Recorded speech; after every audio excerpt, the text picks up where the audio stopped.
Good evening, morning, afternoon, wherever you are. Hope you are all well. Welcome to Wacky Weekend Lite. After 2 weeks, or was it 2 or 3 weeks here? 3 weeks, I think, of Artie back. Artie is, we're basically on rotation now until Artie gets everything settled. I want to welcome you all in here today, which I've already done. So I hope you're all good on that side of the screen. So let's see who's all here. Closet Branch was here earlier. Hey, Greg, great to see you here. Mark, Andy, I typed hi to you guys. Steve, you'll be listening, but you're driving home from a train show. There's a train show down by my son, but I just didn't. Really wasn't in the budget to go down to a train show this weekend. Hi, Chris. Glad to have you here. John Benicki. Awesome as always to see you. And Arthur's here. Nice to have you, Arthur. And Corey Smith. Welcome in. Welcome in. Great to have you here.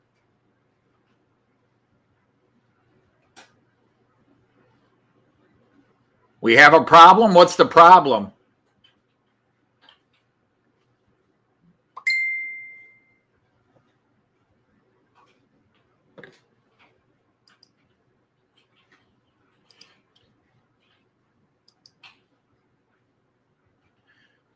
Hi, Charlie. Oh, Notre Dame versus OSU. Yeah, that's right. You are in South Bend. Yeah, I am really torn because I do not like Ryan Day as head coach. And after losing to Michigan this year, I was hoping they would fire him, but Ohio State still made it into the playoffs. So, because they were going to fire him. If Ohio State did not get into the playoffs, they were going to fire Ryan Day, but they got into the playoffs. So they said, we'll wait and see what's happened. Now he's on a run. I got to root for Ohio State. I can't root for him to lose. I mean, if anything, it would have been nice if I hate to root against Ohio State, but for the greater good, if Tennessee had stomped Ohio State, they would have fired Ryan Day and we'd been rid of him. But yeah, it is what it is. Did I see Jean Ricard is up? Nice to have you here. You know, it's so weird to do a Saturday show after I do my Friday show because everything I would talk about, I already talked about on the Friday show, other than a football game. Nothing has happened. It's been a crazy week. A lot of weird things have happened outside the train world. Inside the train world, I've been slowly gathering bits and pieces to do some modifications on some trains. So I'm slowly getting pieces. I got, now that I've got all the pieces to do what I originally planned to do with this one TEE car, I'm holding off on it because I've got a new TEE car and I'm going to install all this stuff on that car instead of the one I currently have because I'm going to replace that one. I bought it as a 5-car set. It was the only one that didn't have lights and it didn't have an interior. So I found one for a fairly cheap price that has an interior. So I bought that one. Still a good deal. 6 cars for 180. Well, no, $130. 6 cars for $130. But hey, Daz, got another guy over. Yeah, Arthur has definitely got a very cool channel, as does pretty much everybody here. Hey, Eric, how are you? So to be honest, I really kind of forgot I was hosting until I think I set it up either early this morning or late last night. Forgot that I was hosting, and then I think it was this morning I set up the live stream and really did not quite have time to brainstorm for a topic. I've been busy with some other stuff. So I'm just going to go ahead and immediately post a link, and anybody who wants to come up and chat can come up and chat. So if you want to log in and come up on screen. Wow. Hey, Ian, I saw you were having a rough day, I think, health-wise. I caught one of your Facebook posts, so hope it's okay. But yeah, let's see, what have I got going here?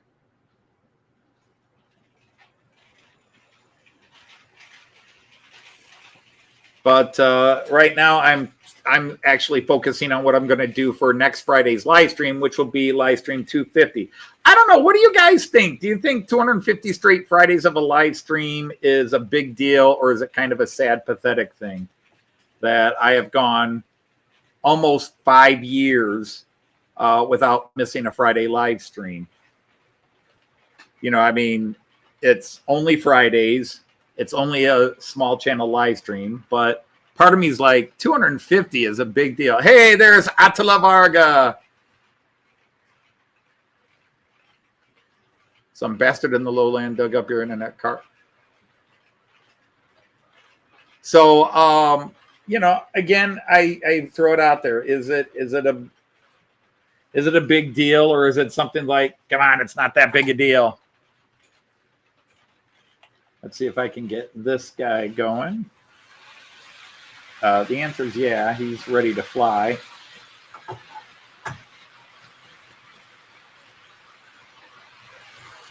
Oh my, there's a special guest already. Maybe I'll stop everything so I can hear. Well, hello, Greg. There's a special guest already. I'll stop everything so I can hear. Can you hear me? I can hear you. I am getting an echo effect. I don't think I have any extra. Yeah. Okay.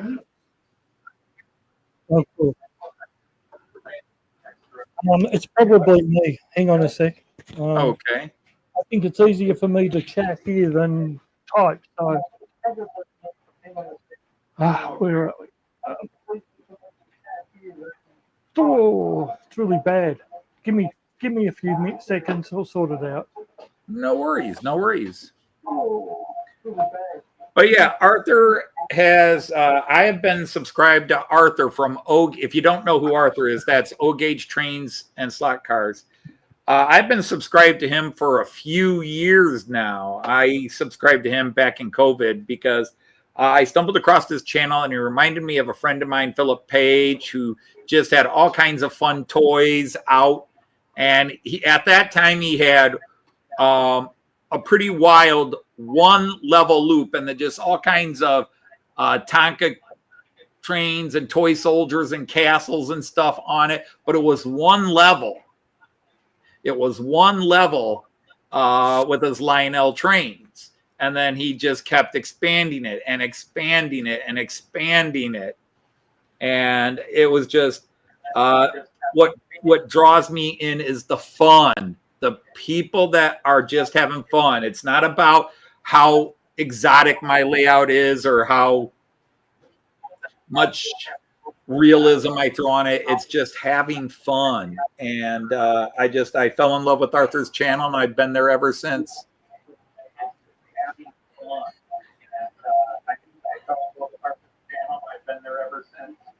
Okay, I'm still getting played in the background. Okay, I give up.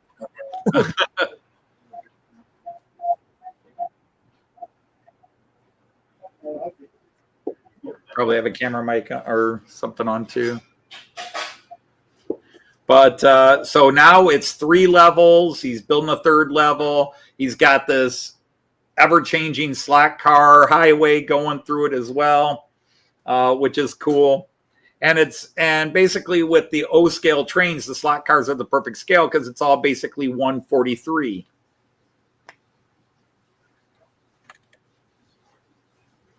So it's a very cool arrangement, but and he also does rail fanning videos along the Jersey East Corridor.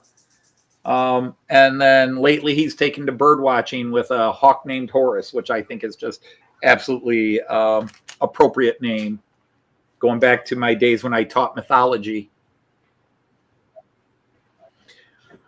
But anyhow, yeah, it's just been a crazy week. Yesterday we did my live stream, and everything did run smoothly except towards the end. Now I'm running this. I was running this old tin plate set that has the old tin plate lighting system, which does suck a lot of power with the lighting system as it has installed, because each car has two small incandescent light bulbs, plus you have the Miraklin skis. And again, if you don't know what I'm talking about when I say the Miraklin ski, all Miraklin and European three-rail vehicles have this ski on it. And that runs along the third rail, which is actually just a series of nubs. Now, those skis can create drag, especially when they're on older tin plates that are a little heavier anyhow. So that thing is chugging a lot of weight and a lot of energy through it. And I wonder if that was affecting things. Now, speaking of layouts, we go from O scale to, next to me, we have Greg with N scale. And Greg has an amazing channel. I stumbled across his channel back in the COVID days as well. And what impressed me about his was he was doing all these really cool lighting systems in his building. I'm still working on it, Anthony. Sorry. Still working on it. No, don't worry about it. But he was working on this really cool lighting system, which I thought for N scale was just absolutely amazing. And again, similar to things like High from H&H Express does, and that where individual room lights come on in the buildings.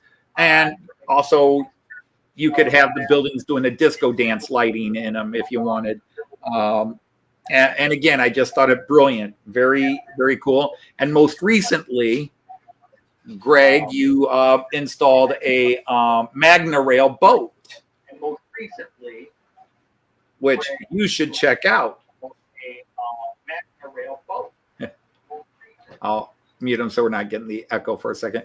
But so check his channel out. You'll see he made a pond with a Magna Rail system, but a Magna Rail boat. And it's actually very cool. And I did demonstrate, I just to show some people yesterday in my live stream, I did demonstrate my Fowler car system actually works. It's just getting the buses to pull into the bus station and stop and then pull out a minute later. That's not working. But I did have my bus do a couple of cars do a couple of loops on the Fowler car yesterday, since I'm talking about the Magna Rail bit. So anyhow, what's happening in your guys' world? Because otherwise I'm just going to sit here and stare at you. I stayed up late last night. I watched the football game and then was just kind of heart pumping. And I didn't go to sleep until after 2 a.m. And Joyce had to get up at, I think her alarm was set at 8:30. Hey, JD, welcome in. Thanks for being here.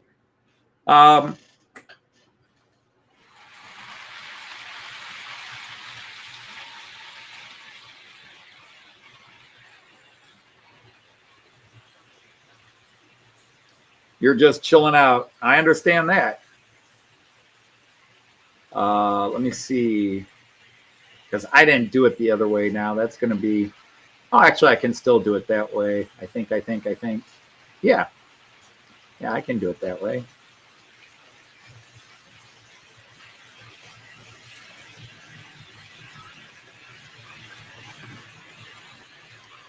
Sorry, I'm looking at something here.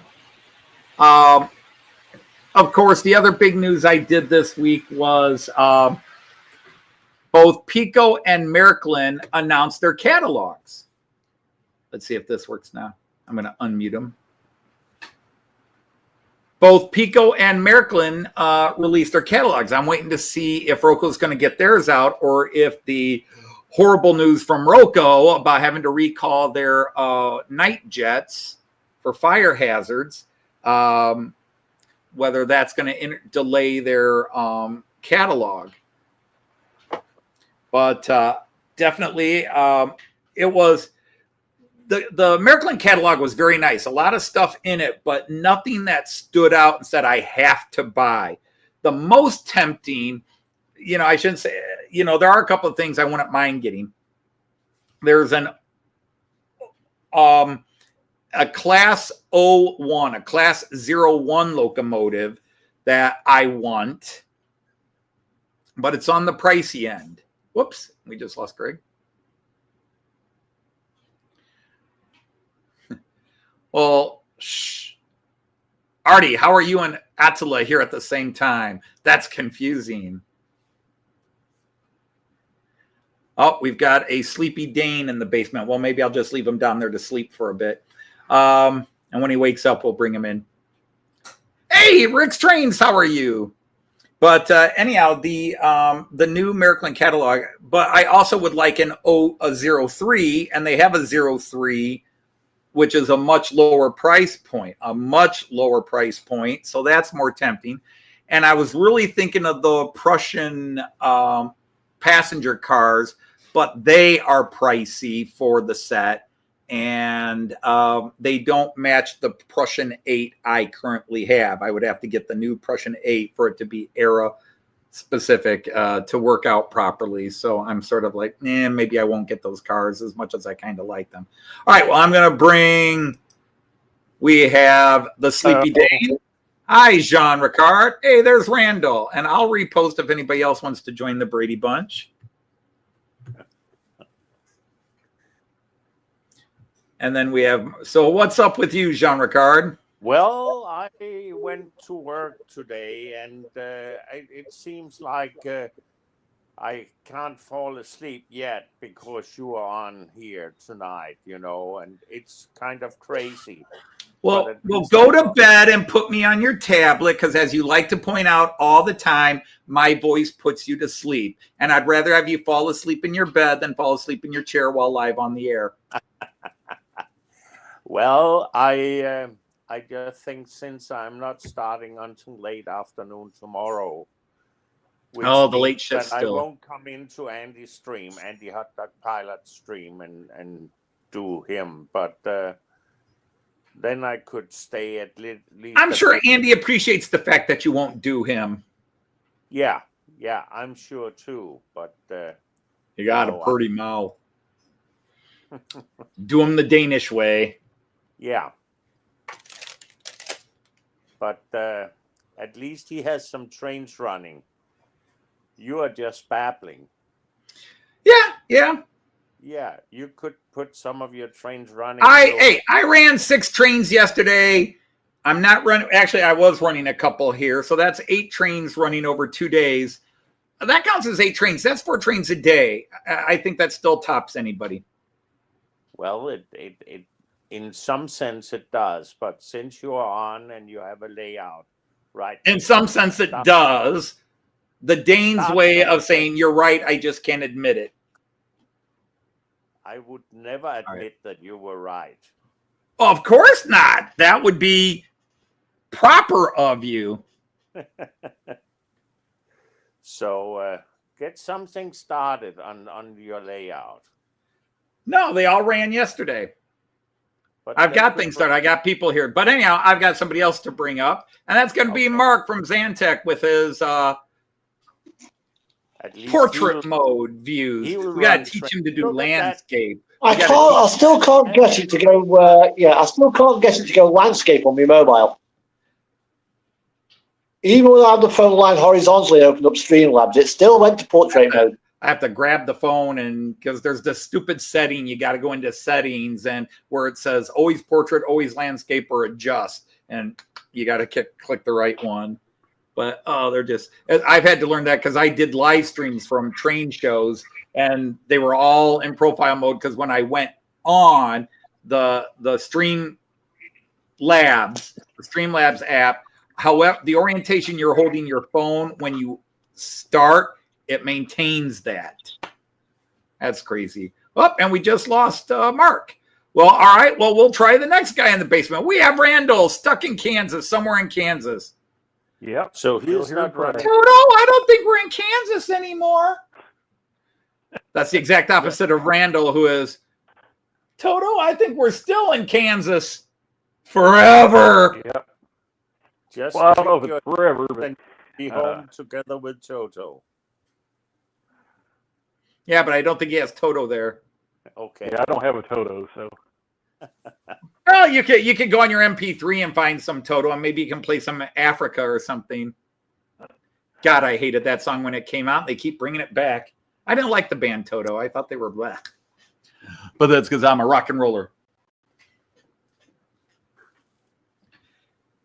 Well, hello, Randall. Say something. Hey, John. What's happening? Nothing much. I'm kind of laid back like you. Just three bored men sitting here in front of computer cameras or phone cameras, boring the rest of the world. Yeah, we're just full of entertainment and excitement today, I tell you.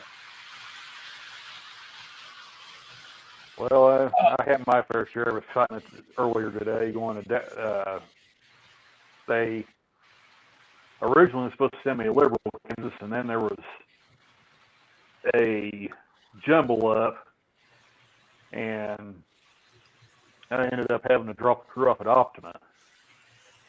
So their train went a little further than expected. So, and then I had to haul the inbound crew to Delhar. Well, they didn't put in the trip. UP didn't. And about 10 miles after I left with the crew, the dispatcher calls me and said, where are you at? Or I said, well, I'm taking this crew to Delhar. And she said, well, it's not in your trip. So they had to call their dispatcher. And instead of the dispatcher, instead of adding it to my trip, well, he put it in as a separate van. Or whoever was dispatching at the time. So it's right now, Randall. I just keep thinking of the opening scene from Apocalypse Now. I just see you laying on the hotel bed, waking up, going, Kansas. I can't believe I'm still in Kansas. No, that's usually when I'm on the road is when you would do the Apocalypse Now. Because everything's just straight chaos. 90% of the time. Wasn't he waking up in Hanoi? No, he was in Saigon. Hanoi was the North Korean capital. He was in Saigon. So he says, Saigon. I can't believe I'm still in Saigon. It was a great movie. It is a great movie based on an even better book. Okay, but it's one of the best psychological adaptations of a book without being prototypical to the actual book. The actual book is based in colonial Africa of the 1880s, the Belgian Congo era and so forth, called Heart of Darkness by Joseph Conrad. An amazing, amazing book. We read it in high school in my honors English class. And that was, it was a great book. I had a great professor that made reading such books even better, or teacher, I should say. Although he was a doctor, he was a doctorate of English. Well, hey, ANC, I've been catching up with your shorts from the train show. All right, we got Mark from Xantec back. I'll tell you, all four of these trains running a kind of noisy one. If it wasn't for the daggum glare. It's still not going to be portrait mode. Hang on, Mark. Hang on. Woo! That came in loud on me. But that's what Pratt looks like right now. There's still snow and everything in the parking lot, but the streets are pretty clear. So yeah, we got about an inch and a half of snow yesterday into this morning. It was actually a good trip. So it broke a record. We had gone 360 days without a snowfall until yesterday, without an accumulating snowfall.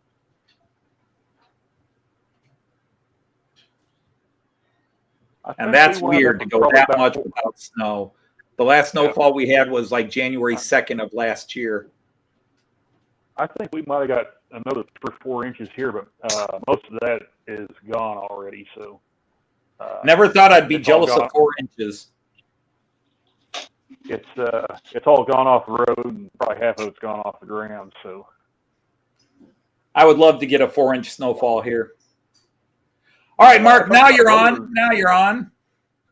Yeah, I still can't get it to go portrait. It's all right. So Don't worry about it. Don't worry about it.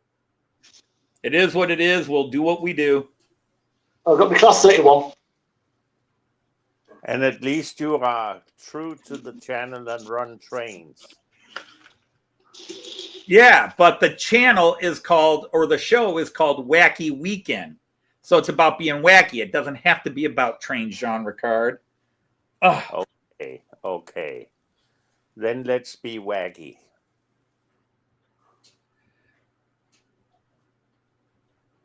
I do my best. So You do now, your best. You do your best to be wacky. Yeah. open that, open that, open that. You're more of a straight man. But yes, I got my 7198 shoe and connection attachments with the Okay. incandescent light bulb and the Actually, little how-to manual. Anthony, I think that we might have to figure out a way to change the incandescent light. I think you can get bulbs that are actually based on LED configuration.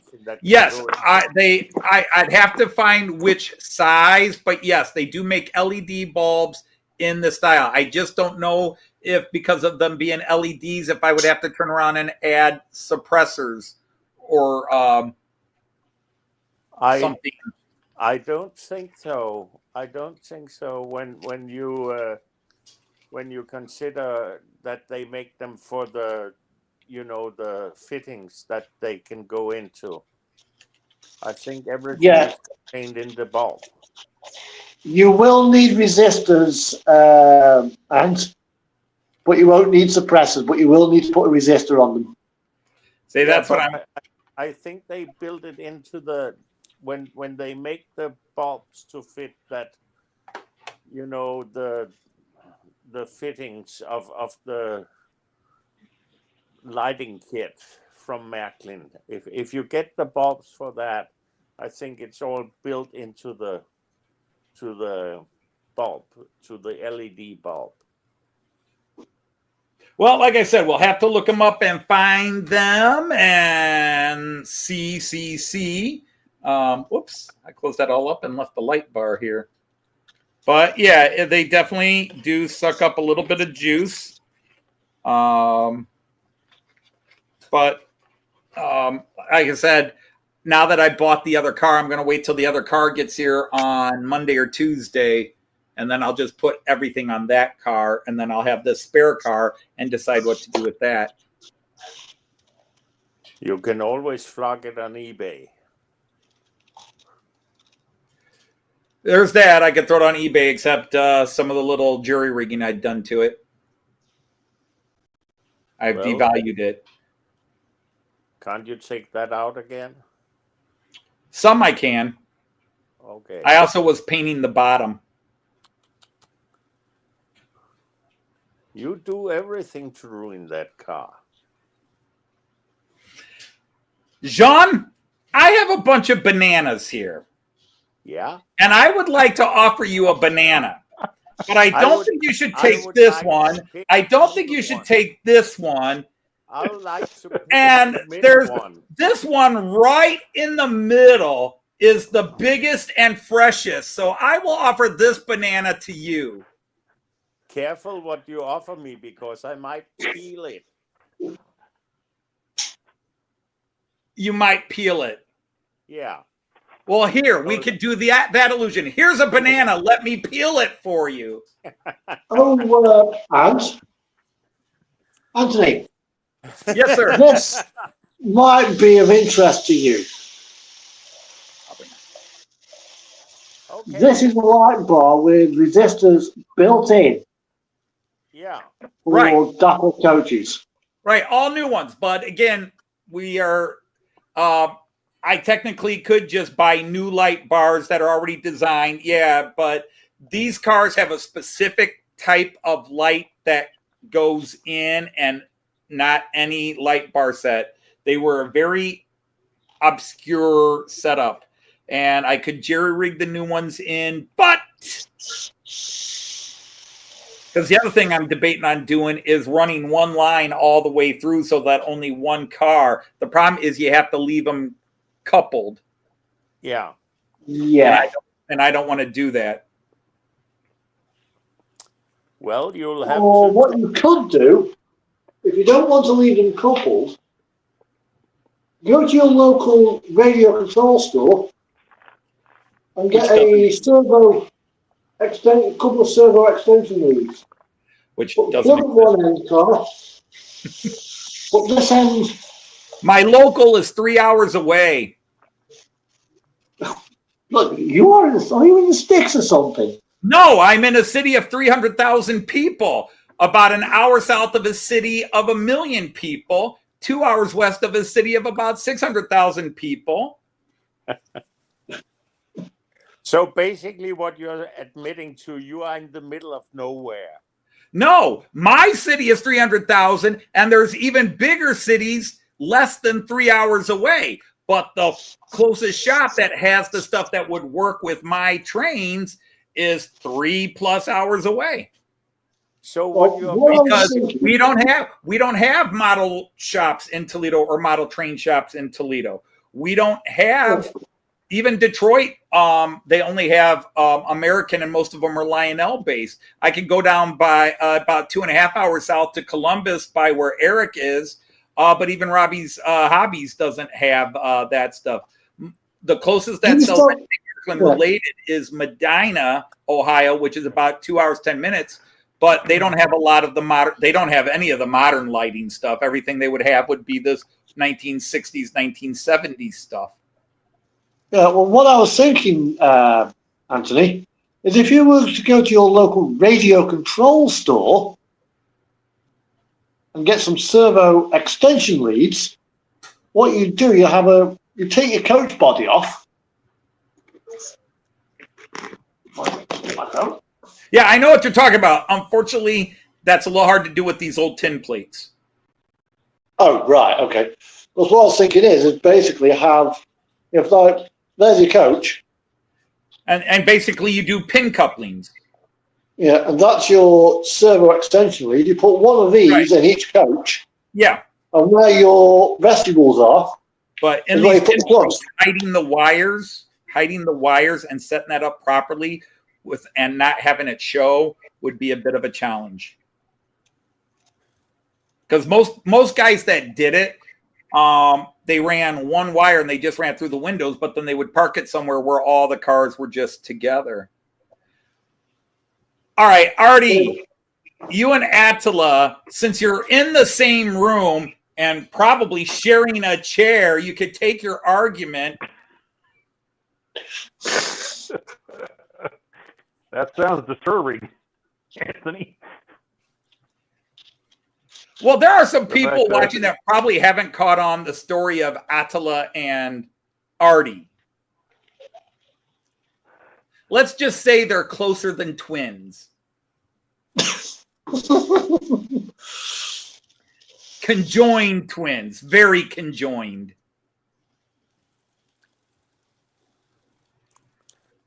Could one say that they are sharing the same butt? One could say whatever they want. Whether it's appropriate or not, that's a different story. That would be brutal if you had to go to the bathroom. Ooh. That gives me push me, pull you a whole new meaning. For those who remember the two-headed llama from Dr. Doolittle, I think. Dr. He Doolittle. was.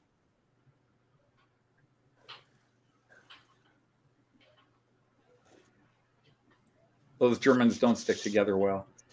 Yeah, right, Artie. Hi, Dave. Welcome in. But yeah, it's because what I'm gearing up, I've got a couple of things to do. I'm just waiting for finances to circle back around. I've got to buy 2 more of these double slips, and then I shall be doing some major track work on my layout. But I got to wait till I get the double slips. already got the decoders, and they come with the motor, so I'm good to go. I just have to get 2 more of the double slips, but they're pretty pricey. I get them for about $60 each.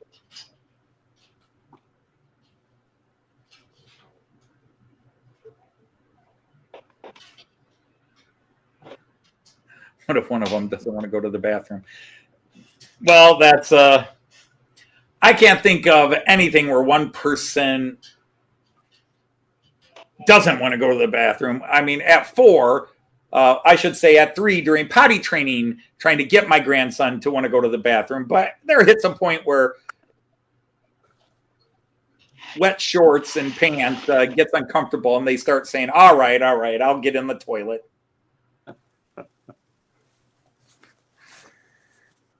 Yeah, until they reach a certain age, then they don't bother with that anymore either.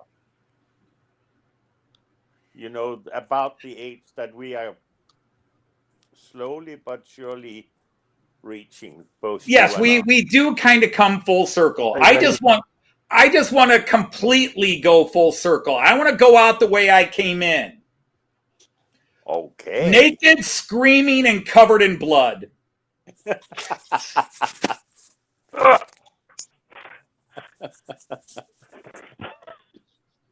As long as you don't have to use the same exit as the entrance you used at that time. That's a totally different story. Oh my!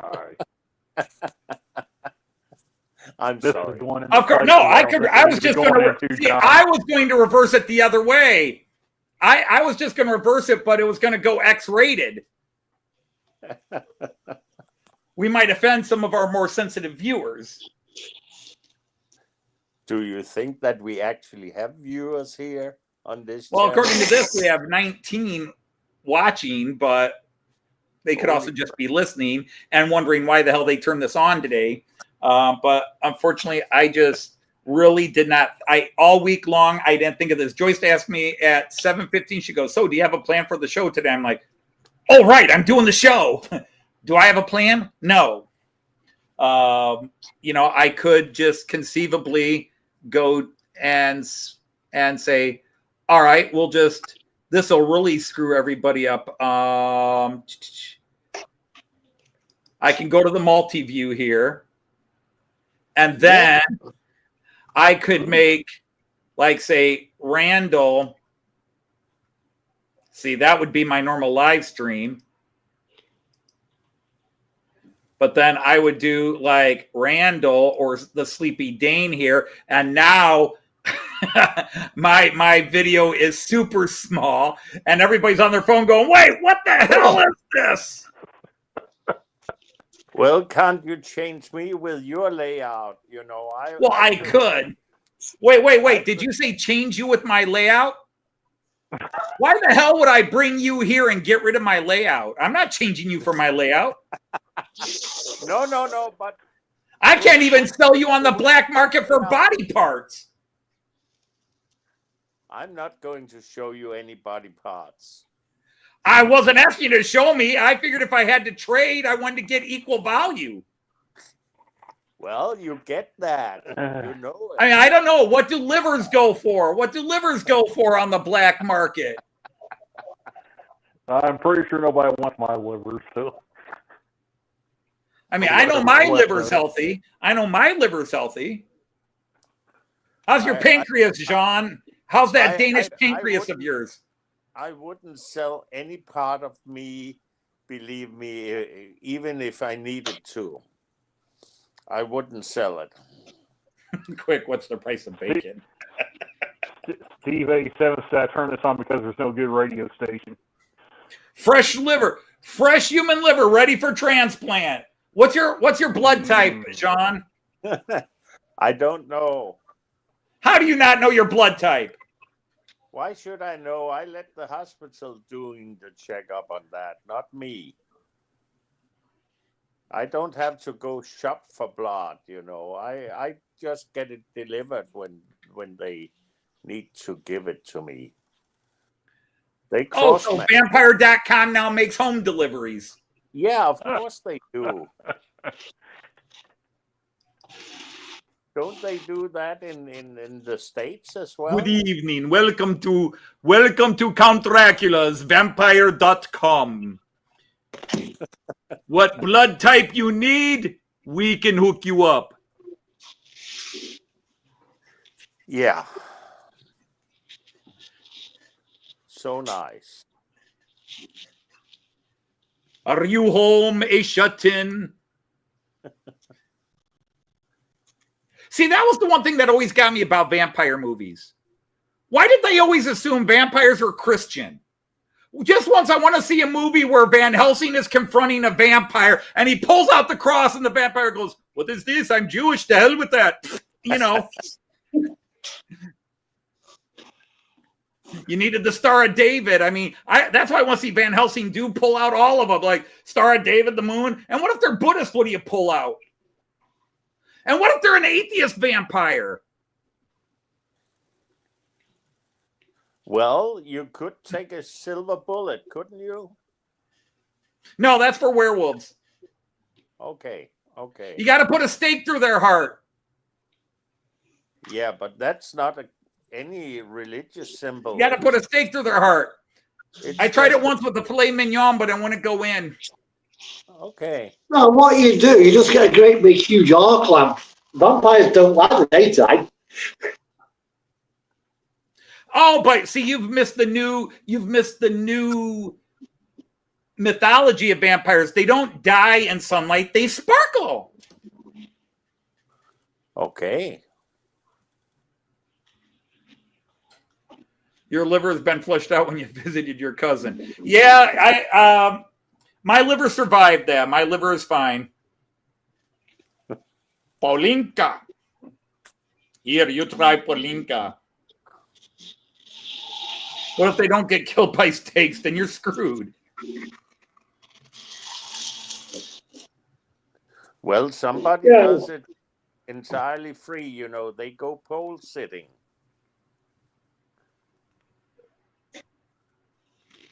Thing is, though, Anthony, when you kill them by the steak, is it a lamb steak or a beef steak?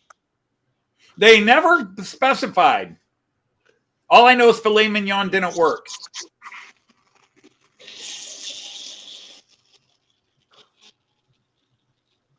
Although I know one thing.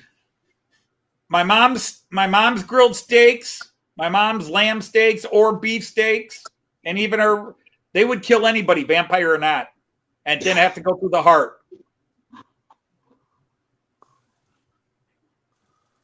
But don't you like, you know, the parts where you take a little stick and put a lot of meat on it, and you know you can kind of rotate it on the grill? Yeah. So basically, that must be some kind of. So, John, do you own a grill? Do you own a grill? Yeah. Oh, you got a grill in your backyard, or? No, I have a grill somewhere in a shed or something, you know. Somewhere in a shed. Yeah. When was the last time you grilled yourself something? Well, that's 10 years ago, 15 years ago, something like that. Wow. At least on a barbecue outside, you know. Otherwise, I just take my frying pan and grill something on it. No, the whole point of a grill is not to use the frying pan. Yeah, but oh my gosh. You know, for me, it's not the point of making it. For me, it's the point of eating it. Good night, Daz. Yeah, but fried steak doesn't taste as good as grilled or roasted or broiled steak. Oh, At least in my opinion. Yeah, 12:30 that's PM your yesterday. opinion, you know. Yes, it is my opinion. It's just that my opinion like usually is right. It's like when you say you don't like fish. Yeah. It tastes good.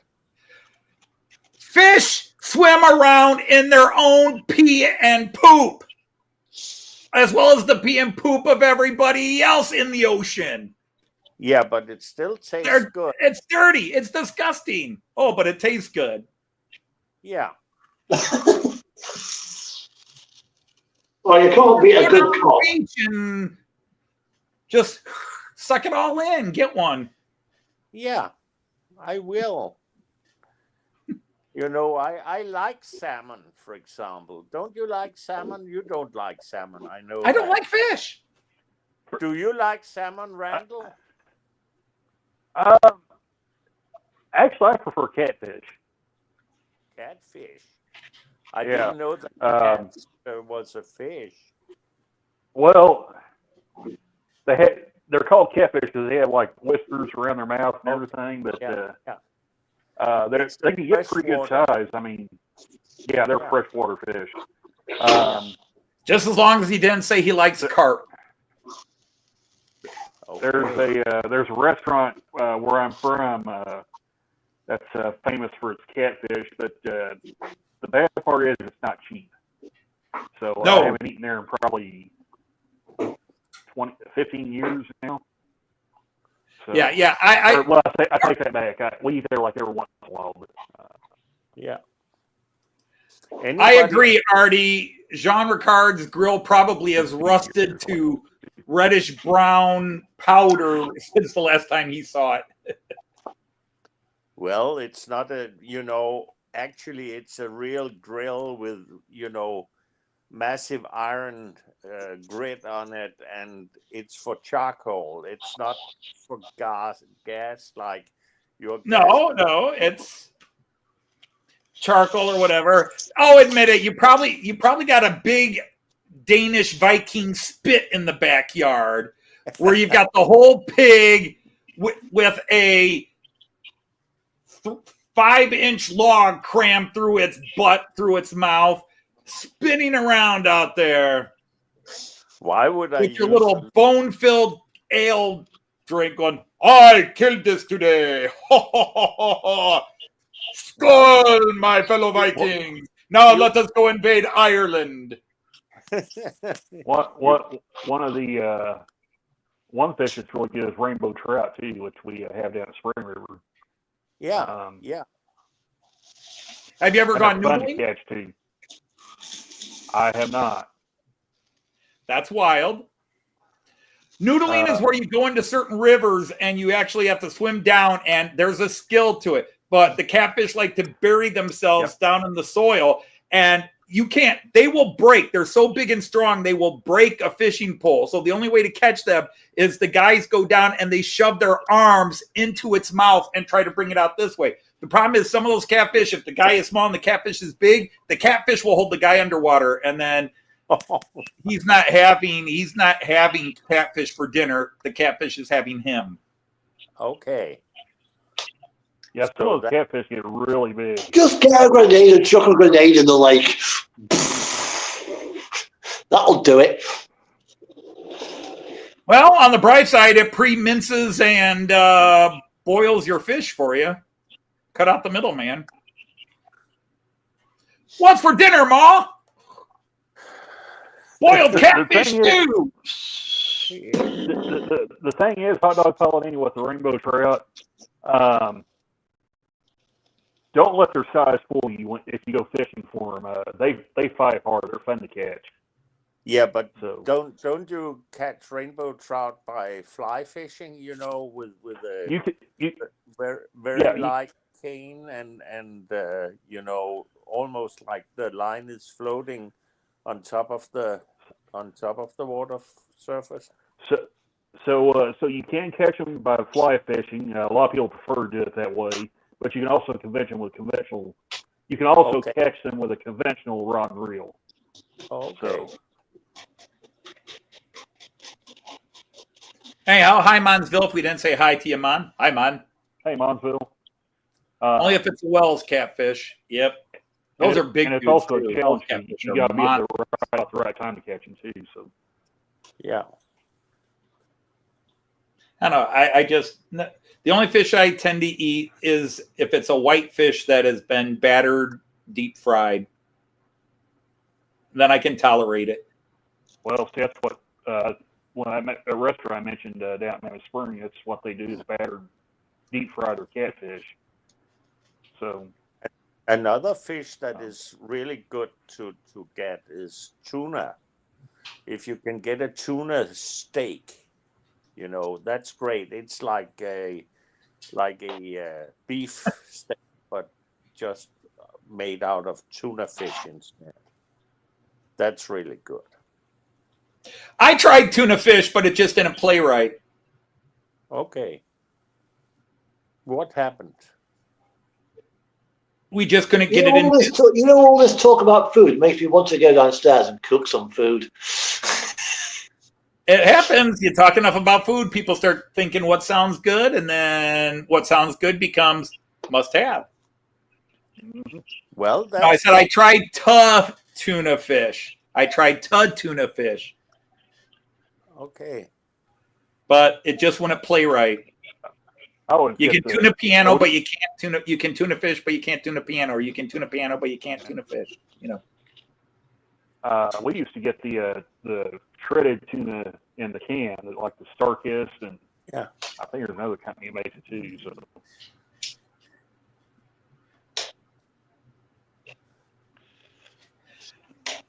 Swordfish. Yeah, but those are funny because when you make them, they have green. The bone structure, the skeleton structure in swordfish turns green, so it's very easy to pick out the bones of it.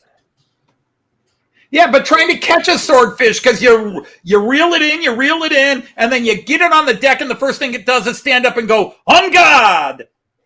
Yeah, of course. But And then you got to draw out your sword, and then it's yeah. But it's nice to talk about good food, and seafood is good food. You're losing me there. Seafood is good food. Yeah, No. To me, seafood is eating food because if a seafood, I eat it. Sorry? No, that's the old joke. Somebody's on a seafood diet. They see food and they eat it. Yep.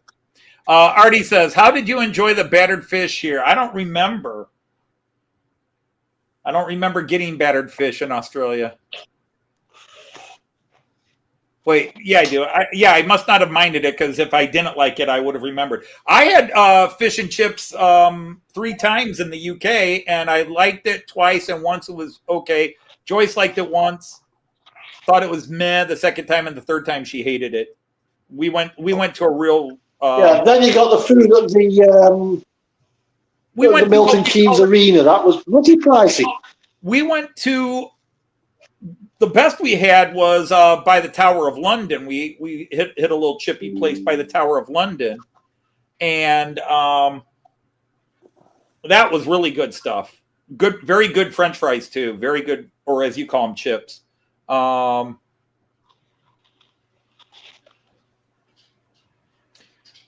the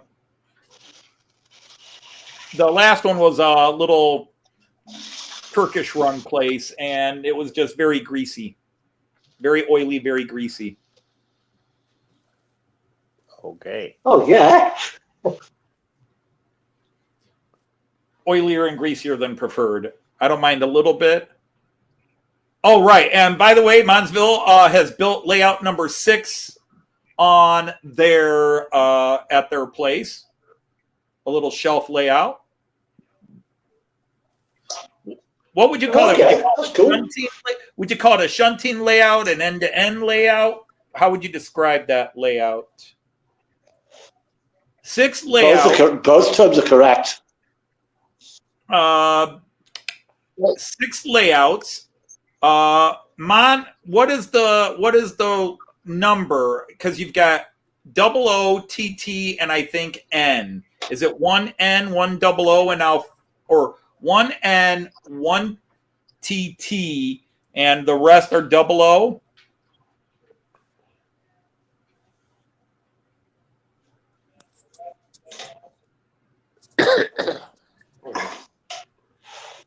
Yeah, Alan says he lives in Dover, so yeah, you're on the coast, so yeah, you're going to have a lot of fresh local fish. You can get fresh local fish here in Toledo. We do a lot of fishing. Well, the area does a lot of fishing. Walleye is probably the most common fish here in Toledo, which is why our hockey team is called the Walleye. Yeah, we actually have them at Spring River too. And the thing with walleye, for those that haven't caught them, do not grab them by their mouth with your bare hands because they have teeth. Yeah. They have razor sharp teeth. So you on the Great Lakes then, Anthony? Yes, I am on. We are on the butt end of Lake Erie.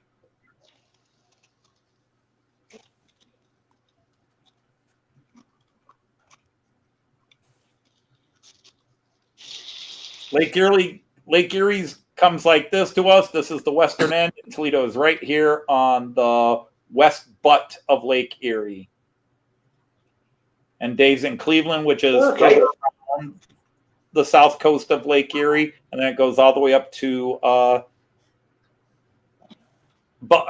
Buffalo is on Lake Erie, I believe. I don't think it's on Ontario. Is Buffalo on Ontario or Lake Erie? My brain doesn't remember now. Because it's right there at Niagara Falls, because Niagara Falls is where the Niagara River connects Lake Erie to Lake Ontario. It's also a silly place where people stick themselves in barrels and try to float over the edge. Yeah, some have survived, many haven't. I've actually been to Niagara Falls. It's about a 6.5-hour drive from here. I've been to Niagara Falls about 15 times. It never gets old. It's when you get to the Canadian, and the Canadian side is the side to be on. That's the best views. But it's very built up. It's overly commercialized tourism. But once you walk past all those buildings and get to the main road and cross the main road and get to the Niagara Riverside Park, from Turtle Rock to the falls, then it's all just seeing the falls and the Niagara River, and it is impressive. It is impressive. Now, I just last year, 2023, I should say, so really a year and a half ago, when we were in Germany, we went down to Switzerland and saw the Rhine Falls, which is not nearly as high. It's like 1/10 the height, 1/20th the height. We've got nothing like that over here. Still very impressive of their own right. Joyce and I really enjoyed the Rhine Falls.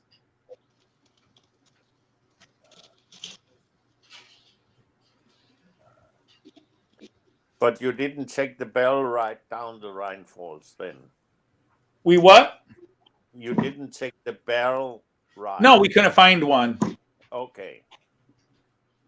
But you would survive a barrel ride through the Rhine Falls. Okay, if you say so. Yeah, because they're more like this as opposed to they slowly go down like that. Of course, you can try Angel Falls or Victoria Falls, which are much higher than Niagara Falls and would not be as pleasant. What is it? Angel Falls is a 3,000-foot drop.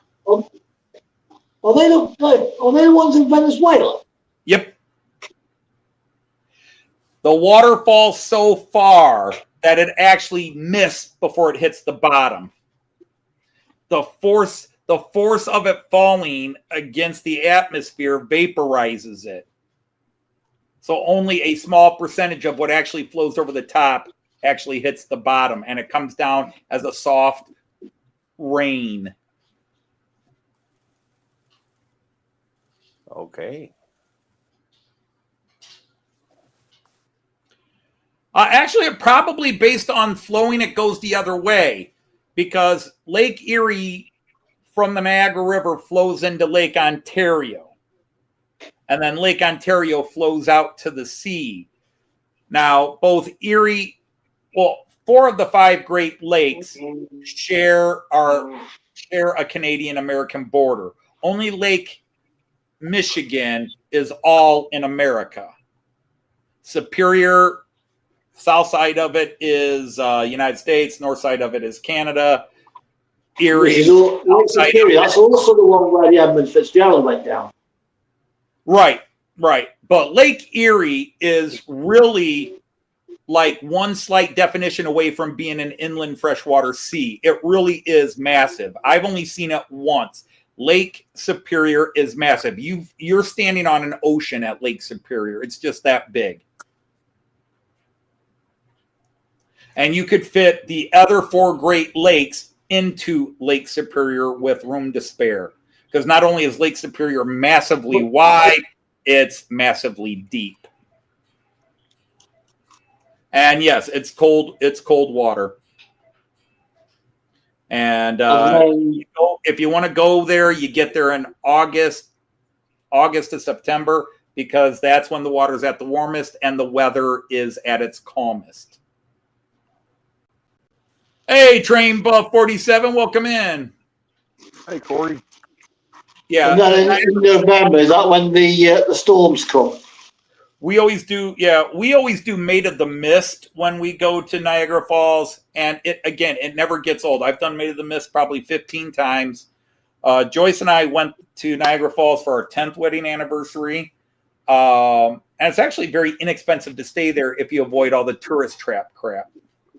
Like the cheaper hotels just outside of town, I'll have bus shuttle service down to the falls for free. So you can stay at a cheaper hotel, and the view of the falls is free. And if you just want to drive your car, they have all day parking. It used to be like $10 Canadian. It's probably $15, $20 Canadian now, which is still about $10 to $12 American.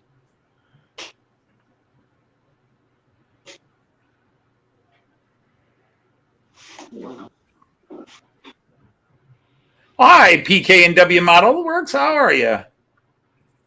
Took wife to the falls during COVID, wonderfully free of tourists. Yeah, when I took the Germans, it was always October, so it tended to have a lot less tourists. But even when we went with the kids, it wasn't overrun by tourists. And we would go in June. We went in August once, and we went in June once. But we took our kids, I think it was 2002. We took the entire family up to Niagara Falls, and then we never took the whole family back. Probably should maybe see if we can work something out and take the whole family up to Niagara Falls one more time. Another TGV, Artie says. What about TGV? I need to go to France so I can have an excuse to buy a TGV.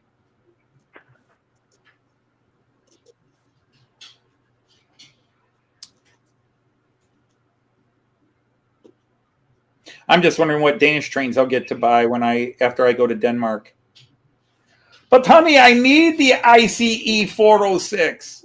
It's the one that we rode to Denmark. No, Which is which is a diesel powered one? Why would I want diesel powered? Because you've got the electric wires strung above your layout. I don't need them. Everything runs well with the electric underneath. Yeah, and trust me, I get a lot of flack from a lot of Miracle purists. You run all those electric trains. Are you ever going to put catenary on your layout? And my answer always is, come on, everybody. What's my answer when somebody asks me a question like that? It's your layout, build it and operate your way. No, we're not even talking rule 1. Anytime somebody asks me if I'm going to do something or when I'm going to do something, the answer is someday. I figured you guys had been watching me enough. You know my generic answer. Someday it will happen. Someday. Yeah, well, someday you will actually build a layout with mountains and everything, you know. Jean Ricard, that sounds a bit of a complaint. No. Someday you will actually build a layout. The funny thing is, for years I refused to call this a layout. For years I refused to call this a layout. I always called it a train table. And you crazy Dane, were one of the people going, Anthony, it's a layout. Just call it a layout. And now that I call it a layout, you turn around and go, well, if you ever build a layout. Well, someday you'll build a layout with a landscape on it. You know, where mountains will spring up high to almost to the ceiling, and you'll make great canyons. John, I tell you what, right now you're making me sit here and say, I hope next time you go to the doctor and have to have that exam, that he got some poison sumac on him and his hand is swollen to 3 times the size. Oh no! Oh no! I can almost. Hello, I'm your new proctologist. They call me Vlad the Impaler. And right now we are back to where we started. Anthony, you are Because it's model trains, and this is an end chaser layout of a chat. okay, yeah. We always just circle around and come back to where we started, and the passengers never get off. Because see, that was the most horrible thing. You know, everybody's talking about the expenses of this Roco trains catching on fire. But you guys were all talking about, oh, no, the poor guys, they got to send it back. I'm sitting here talking about all the poor people that had their legs cut off and were glued to the chairs that couldn't escape from the train. Yeah, and who cut off their legs and who glued them to the seat? The people who put those in there. The people that put the little figures in there. You did. I'm melting. Nothing of mine has caught fire. I don't carry any guilt. No, but they are still. Or maybe they bought the ones from Fowler and Noak and Prizer that already come without the legs. Oh, but the ones that you got in your calendar this year, they all had legs. Oh, what, the new ones I got? Are you talking about the new ones I got? The ones that was in the NOC calendar that was sitting, they all had legs. Yeah, but they were all young ones. They all sell them with legs, but you try to put them into a car and they don't fit. And then you have to go. We're just getting warmed up. Or if you don't want to cut their legs off, check this one out. I just got this guy. This is an old 1960s, 1970s seated figure that comes with the interiors for the Märklin tin plates I have. This guy needs to eat something. This dude makes olive oil look healthy. Yeah, but that's because you're not inside the car looking at him from the front. You're looking at him from the side, and then he fits the description very well. Right, because when he's going by, you still don't notice that he's paper thin. Two-dimensional, yeah. That guy there you just held up, you have to physically bend him to get him in the seats or what? Well, yeah, that one, he's metal. I mean, he's tin. So, yeah, you'd have to bend him if he doesn't fit right. Bend me, shape me any way you want me, as long as... Oh, God. All right. Can't you show the guys the set that you got with the seats and everything? You had the box that you could show them, Anthony, so they could see what you were actually up to? No. Okay. Don't do it if you don't want. That's right. That's right. Just be negative. There's so many negative vibes, Moriarty. So many negative vibes. Yeah, but I let you stay here anyhow.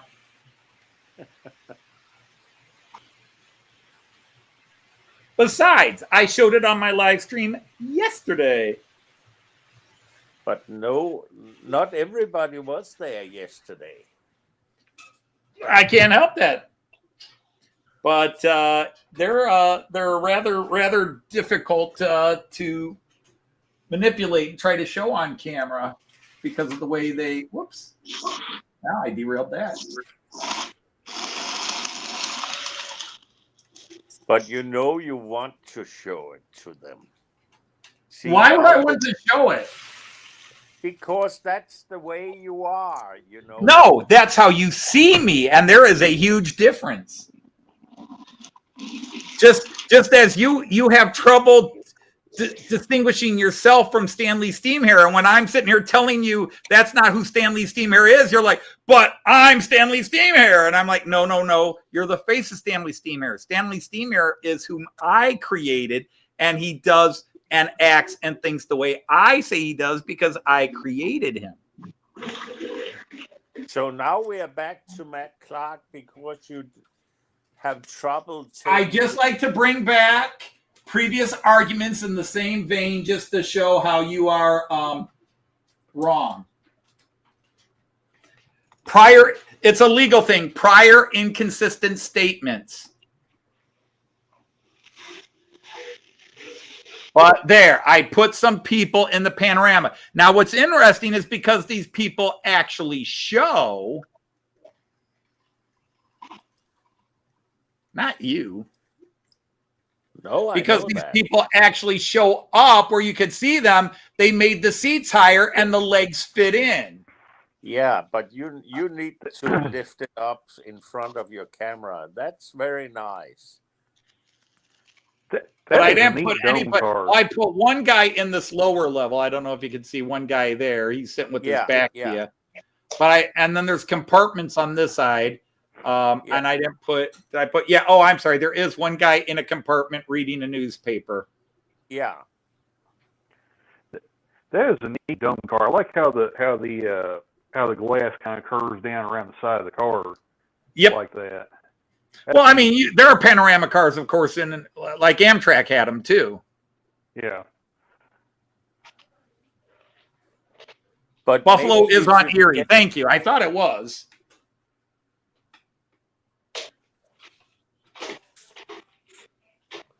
I just don't have a map of America down here. I have a map of Europe and a map of Germany.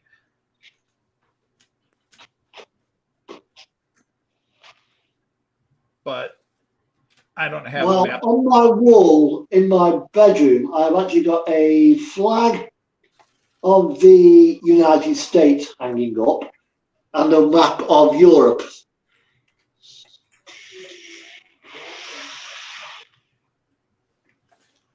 But here's what Jean Ricard is nagging about. This is the one car I got that did not come with an interior. It did not, and they don't make a separate interior that fits in here. And I will open this up and kind of show you why. Because you have these bars across here to hold the thick, to hold the very thick light pole. One incandescent light bulb goes here, the other one goes here.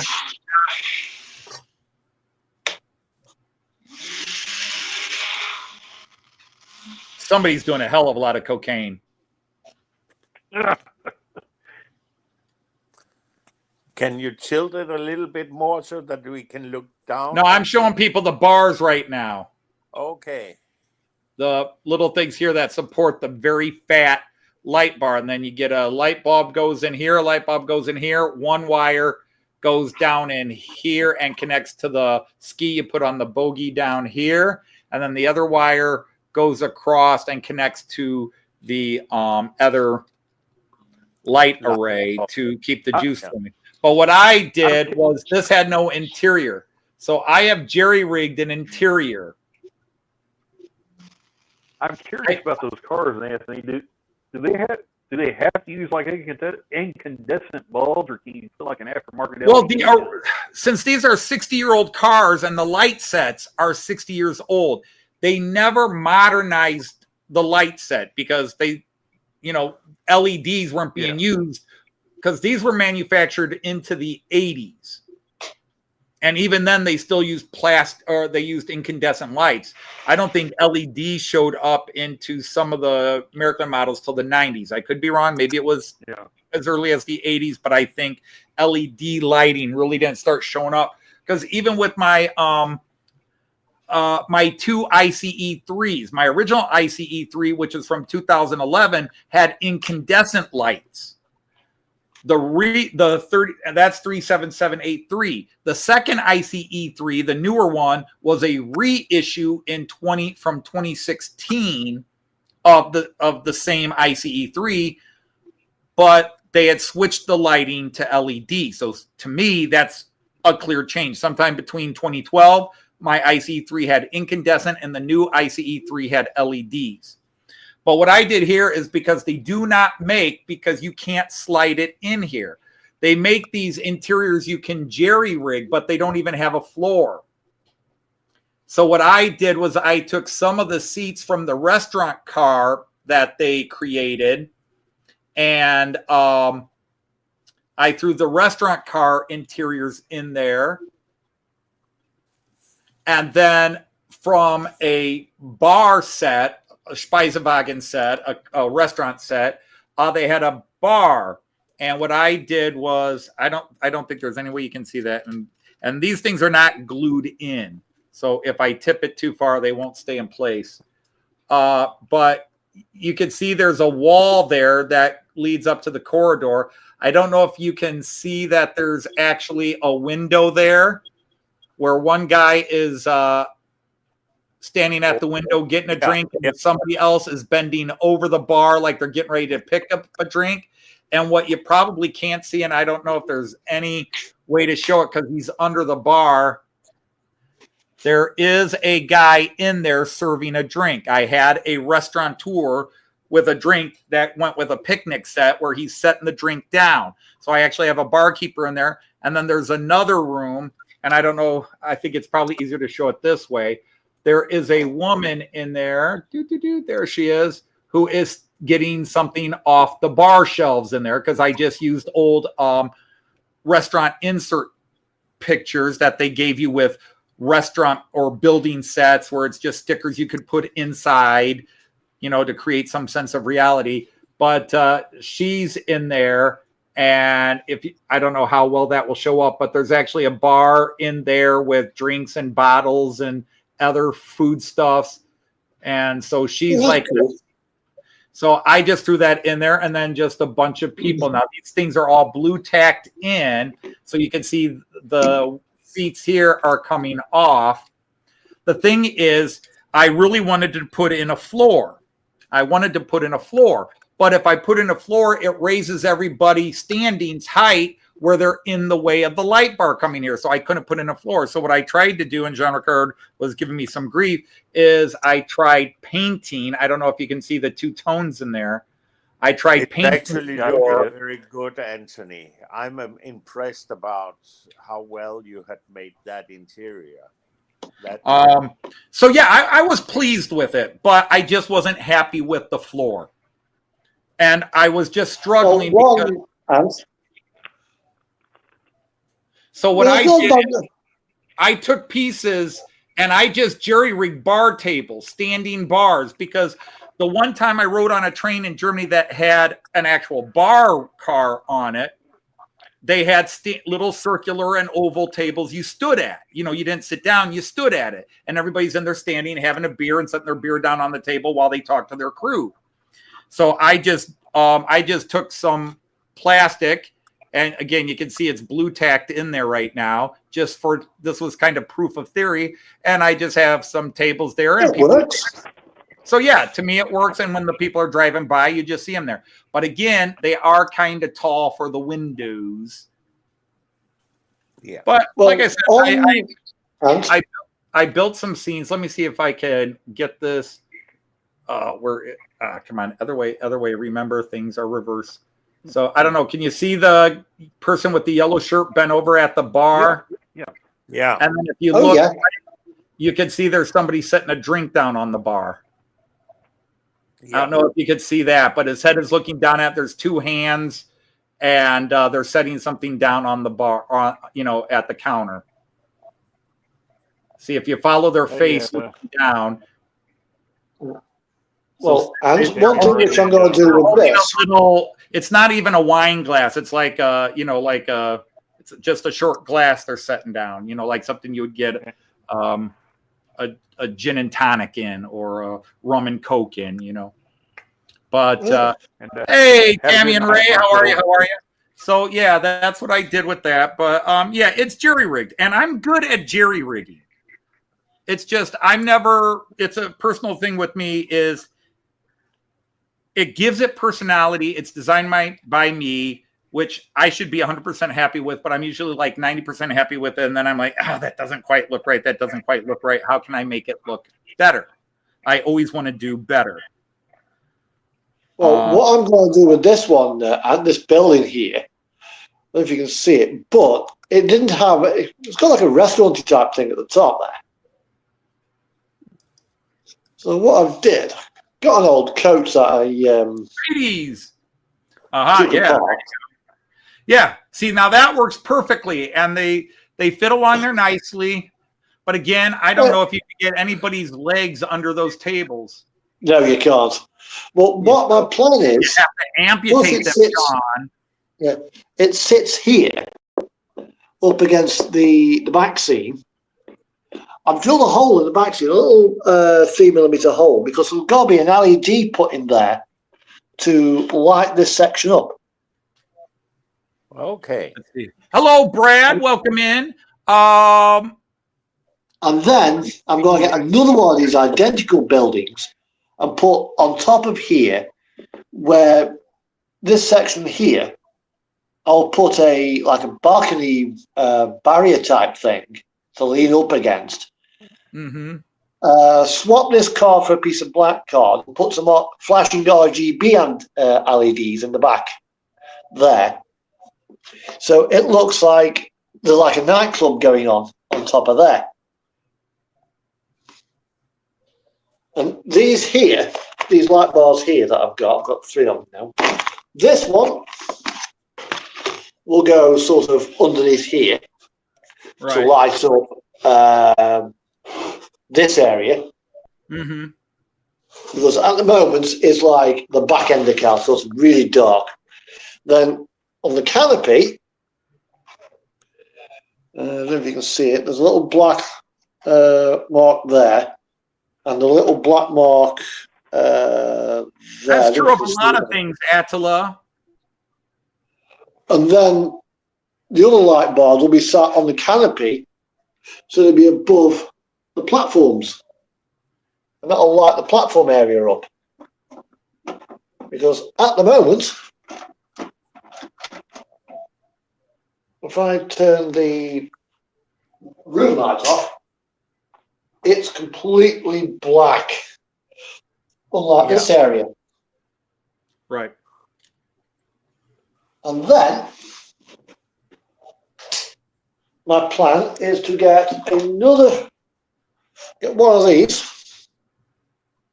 These are from Gauge Master. These are the Ford Hampton car park light. One's going to go there.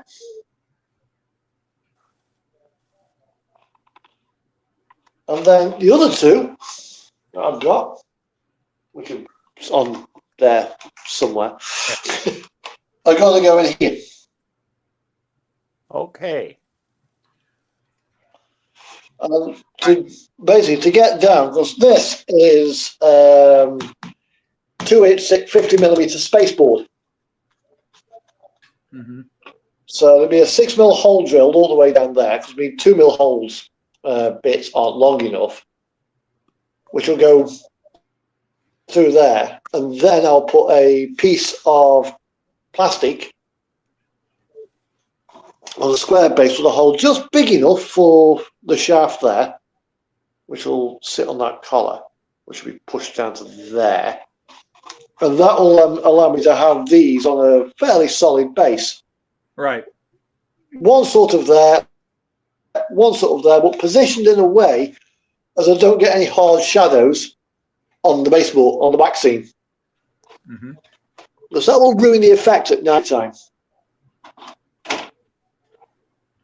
Well, once you get it all in, it'll create a more consistent lighting. It'll look good. And again, a light here or there in a building. But that's why I just use micro fairy lights. I do micro fairy lights. You can even take the thing is, though, if you have one facing this way and another one here, with its lights pointing away from the back seam, the light that's here will hit that beam there and cast a shadow there. Right. Which I don't want. If you imagine my paintbrush here, light is off, and it goes there. As you can see another shadow there. Yes, but to be honest, that happens in reality too. Yeah, but not against the sky. It might happen against that building, yeah, not a problem. But against this area, against the hillside here, that's what I'm Right. trying to avoid. Right. I get you. But yeah, you'd have to shorten the light post considerably to do that, or turn the lights the other direction. Yeah. I mean, I could put something like this on here, which is a big part of a boiler house or a power station. But again, it's all right as a temporary fix, but it's kind of out of place. It doesn't quite fit. So the other option is I have both my lights, one here pointing sort of that way, and one here pointing that way, which then won't be casting any light here or there. Right. I could do that. Yeah. Now, here is an idea, but it's only if you'd want to do it. You can take a black marker.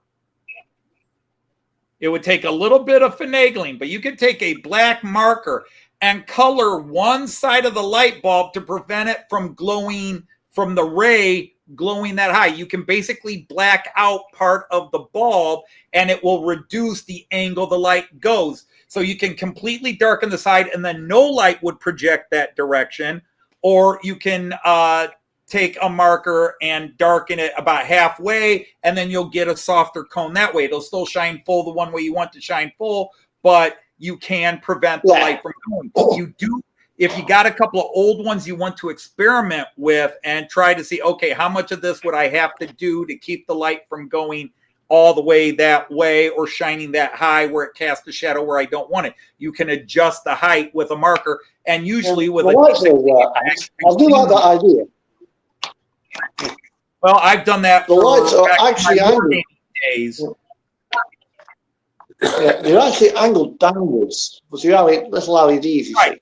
But because of the wide shield that reflects the light going up, down, wider, what you want to do is get up in there with a small black marker and prevent that light from going up, and then it doesn't cascade in that wide cone. That's why those shields are up there. It is to create a wider and a more direct cone coming down. Otherwise, some of the light and energy would go off that way, and would go up. It forces the light rays to go back down and create tighter, brighter light cones. But your problem is the light that's coming out towards the bottom is still going so wide that it cascades above the buildings and creates bad shadow effects to the back scene.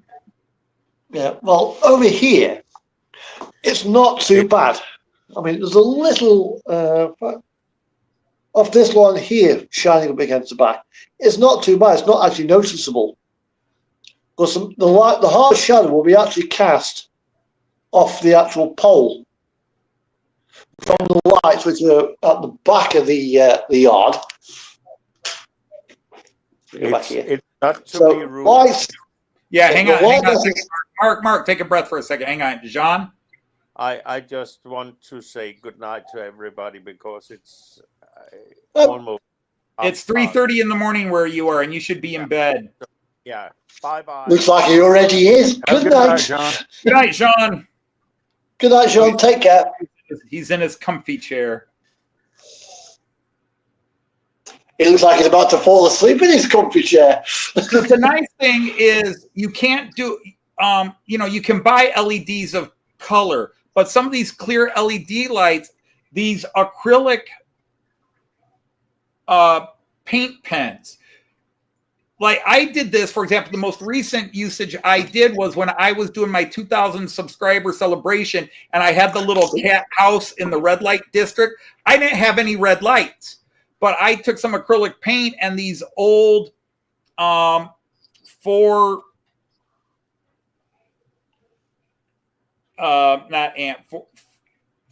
milliamp lights.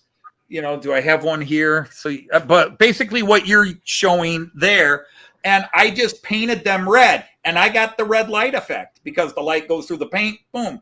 But if you use a black paint, you can control how much light shines. You can completely dull it. Yeah. A lot of people go buy these LED lights and they go, oh, the LEDs, I'm going to have to go in and adjust this. I'm going to have to put a resistor in. I'm lazy. I just take a little bit of paint and, okay, I want a warm light, so I'll get a yellowish color and I'll just color over the lights real fast. That dulls it down a bit. And if it's not dulled down, I actually did that in one of my class 92s. Well, what my thing is, this light, if this piece of plastic here, if you imagine that to represent the light pole that's going to be at this side, right, and this one here that is, oh, I'm just knocked out. Stay there, stay there, stay there. Slightly, Attila, slightly. Yeah, this light here, when it floods this area, is going to hit the light pole, and the shadow will be cast off the light pole. Right. From the light that's shining this way. Right. So if I were to then turn this light off, you wouldn't get the shadows. Because the light from the back is all coming this way. Hang on, Randall. Yeah, hang on, Mark. Well, I was just getting ready to say that was when you was talking about painting the inside black to keep the light from going through. That's actually a trick people do when they do ditch lights on locomotives because they're notorious for the light leading to the housing. Right. So they will actually paint the inside of them black to keep that from happening. We all do that with models. We do that with models and model buildings and so forth, where we'll paint the insides black to prevent the light bleed. Here, technically as a light bleed, it's full light. It's not bleeding through anything. It's full light. So when he has the light this way, shining down, and you have the light rays conflicting, it's casting a shadow because the light from there is going that way. You know, you've got two lights, and this is hard to do two-dimensional, but I'll try to do it this way. Maybe I should try to do it. You have lights this way and this way, okay? And what happens is the lights coming from this way are going down that way, and their light expands outwards. Once they get away from those shields, light goes in waves, so it radiates out. So as long as you've got that shield, that cone, the light will stay in there, and it will direct it down for a bit. But once it escapes that cone, it wants to radiate out. So this light here is shining, and if this is the post, the light from this one angled is reflecting off of this and creating the shadow that way. So that's why he says when he turns this light off, this one doesn't have the shadow that he doesn't like anymore. But what I'm saying is with this light, you have to do a little bit of testing and get some black light in there. And what will happen is it will force the light that's coming out of that bulb will come straighter down, and it won't cast as much shadow that way because basically you're extending, you know, by using the black paint, black marker, you're extending that shield that creates the cone. You're actually kind of extending it. You can play with light and create all kinds. I mean, in theory, think about how they did the Batman signal and the bat signal in all the Batman movies and TV shows and comic books. They put a big cutout and reflected because the shield blocks the cutout, and then the light goes out, but it goes up in the sky, and it's 1,000 times bigger than it is on the actual floodlight that they're casting with it, because as soon as light gets away from whatever's blocking it, it wants to radiate out, so it will expand. So what you want to do is potentially one option that is have the floodlight and right up against the vaccine. Right. But then that will make life. Right. The one that's against the vaccine is shining that way, so it doesn't create the shadow. Yeah. The light well, that won't create the shadow anyway. This way as much, so it doesn't create the bad shadow. It does create a shadow, but it's not as bad because again, if you look at the light, if you're seeing what I'm showing you, here's your post, here's your vaccine right here. Your vaccine is right here. All right, and here's your post against the vaccine. But these lights are angled this way, so the shield that's on them, the cone that's on them, is forcing the light to go that way. But once it escapes, it wants to flow in waves. But because the shield comes so far down here, the waves go like this, so it doesn't hit the post and doesn't radiate on the back. It's this one that's your problem, as you figured out. So this is the one where you need to get up there with paint on the bulb and just get it in there. And so you force the light that's on there that it's not coming out this way, because now this one's on the angle. It's going that way towards it. So you're trying to force that light to come straight down. And instead of, and again, you could, as everybody said, if you could adjust the actual lights on the poles, then you don't have to use paint. But they're usually pretty rigid on them. That's how you fudge it. When you have a light problem, you take paint on these bulbs and shade them. I mean, that's just, I don't know, stuff I learned when I used to do buildings and models for wargaming and stuff. Hey there, Hey, Chase, welcome in. Now, by the way, I wanted to go, light pollution is one way to call it, but light pollution is kind of a combination of many of these effects. But I did want to go back. A couple of people were giving me some props for what I was showing and explaining here, so thank you for that. Those of you that talk about, like I said, I always like to do a proof of concept, but the biggest thing that stopped me from working on this, and sadly John Ricard is gone, is I got these big shaky hands when I'm trying to work, and getting stuff in here past these bars and stuck in there. That's where I said, well, I can be happy with this, because when it's running like this, nobody's going to see it. I'd probably I was going to put some people in the seats up here, put people in the seats up here, and call it good, especially once I get the light in there. But this is, I think everybody understands that. It's a proof of concept. I would have to shorten my bar tables there. I think the bar tables in there are a bit too high, but actually not for the people. Because again, my own experience on an ICE that had a restaurant car with a bar area, they were pretty tall. Yeah, so, well, as for the table heights, and what you got to consider is, picture yourself holding a beer or whatever. Yep. Yeah. It's a nice, convenient height on there. You don't want it too low because you don't want to bang. You don't want to bang into it. So you want it sort of slightly above your hip, but below your belly button. So sort of. I might be about sort of there. Here on which the table is going to be lower than that, but that's a different story. So, all right, Andy is taken up. All right, take care, Andy. Thanks for hanging with us. Yeah, we're going to wrap this up in just a few minutes, but it's an interesting topic. But I just for your figures, yep.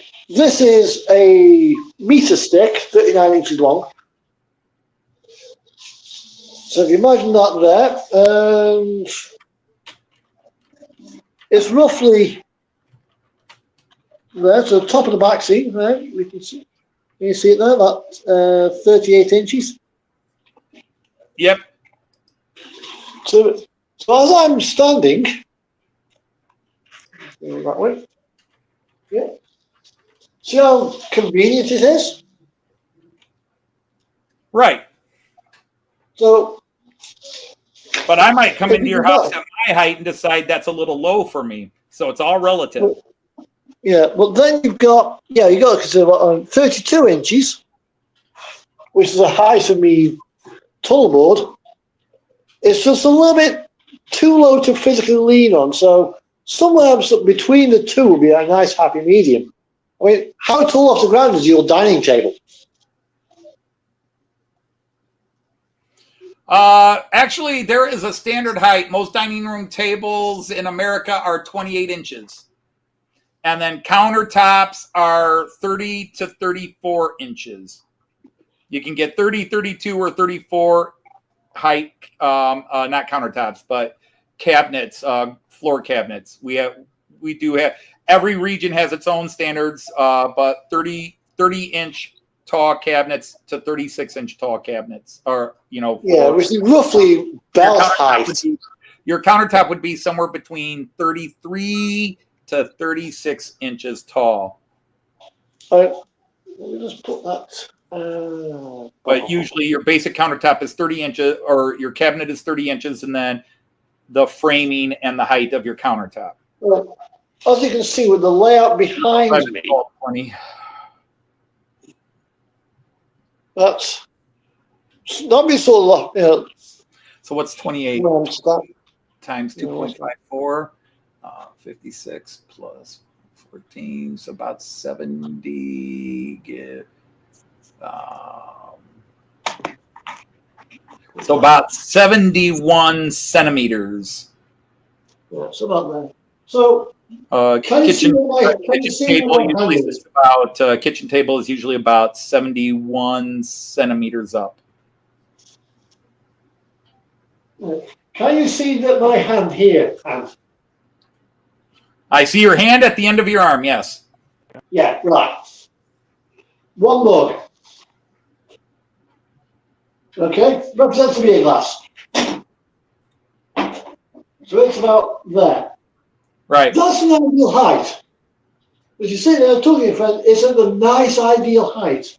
Right, but on trains, at least the German trains, the table height's actually up towards where your elbow is, so that you literally put your elbow out. For the average person, average height. For me, I'd still lean. Yeah, not too bad actually. It's not a bad height. Because you can physically comfortably lean on it, which I think is the kind of thing that they're going for. Well, the idea is you're not bending over where you would bump heads or bump into another person. That it's right there. Talk about down right there. Take it. Germans are about efficiency. So the faster you can get the drink to the mouth, the better. Yeah. So there's no down, lift it up, over. It's straight over, straight back, straight over, straight back. Now, you know what you said about dimming lights with changing the color tone of the LEDs? This 92 that's going around the track in complete and utter darkness has got interior lights. The lights, on the other hand, are on the chassis, but there's light tubes which go through and feed the light into the cab. What I did, I painted that. Especially older models. Can you actually see the interior? See how the cab is lit up there? And just to go back, no Attila restaurant and bar cars of the 50s and 60s in Germany did not have carpet. They were linoleum floors. I think they still are, aren't they? You now have like carpet in the aisleways and like in some of the restaurant cars in Germany. Some of the restaurant cars, like on the IC4s, will have a soft, cushioned, very low pile carpet. They can't have a carpet. It makes it, what you'd call an industrial. It all comes down to making things easier when you clean it up after some guy has knocked the drinks over, or the train has rocked a bit. And the drinks have gone flying.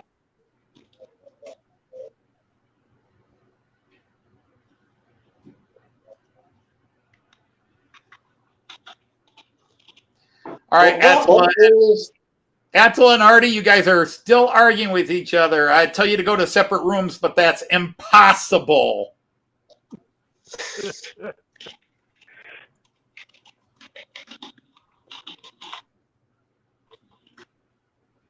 Oh, when you get your ScotRail sets, Anthony.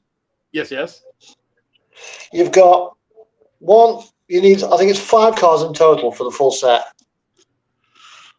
I've been told it could be 4, 5, or 6. Yeah, I think either way. I mean, and I figured because your BSO 4 or 5 cars at the most. Yeah, the BSO goes more or less in the middle, you see. Yeah. Although I've also so been if you have it as a trying to remember one of my friends, whether it was Dino or Andy or somebody from over there, sent me the running order, or was it Leslie? Somebody sent me the running order. I'll have to go back and check my messages, but I saved it. But they sent me the running order. So if you have it as your guard section for the train manager, will be more closest towards the middle. Hi, Raymond. So you got one. I just got here myself, and I've been here for 105 minutes. Oh no, 115 minutes. Don't make that. Well, these don't have Yeah, 105 minutes. I was right the first time. 105 minutes. any passengers, which is annoying. Really. Think about probably doing chest high. That's not bad because it gives it the option to do. Now, are you talking standing chest high? That's very good because if you decide to do a bottom level later, or you want to have a parking area, then that's a nice reach down height. And like what I did when I built this layout, I don't, of all the cameras I have, this is the one. But basically, I'm going to do this. Yeah, I think it might show. I have to go this way. This was built at, I think I'm at 35 inches, give or take. I'd have to grab my tape measure here. But the idea was when I reach here to grab a train, it's at my exact, this is perfect height for me. So reach over, I'm not bending over, I'm not having to reach up my arm, it's at the natural reach. So I can pull myself in here to my bench and fiddle with a car up here. And then I've got my testing track and my programming track down here, which grandson has mostly taken over. Bodies are strewn all over. He got into all my, he fell in love with a bunch of the freight cars that I got from Herb. And he just, oh boy, can I get one out? Yeah. Can I get another one out? All right, one more. 2 more out? All right, 2 more. 3. Screw it, just get them all out. We're not gonna be done until you get them all out. So let's just cut to the chase. So he's got all these little cars out that he likes to do shunting with. Sometimes just by hand. He likes to take them, back them up, and then open up the switches here and try to connect them. Although he hasn't figured out if a train's too long, it can't take the turn. But so yeah, my bench work was, I've got a work table here. Actually, this used to be the work table. Now and then the work table moved over to this side. But I keep adding things. So like with my control system, I've got a computer here, which Joyce uses when she comes onto my live streams to type and watch the chat.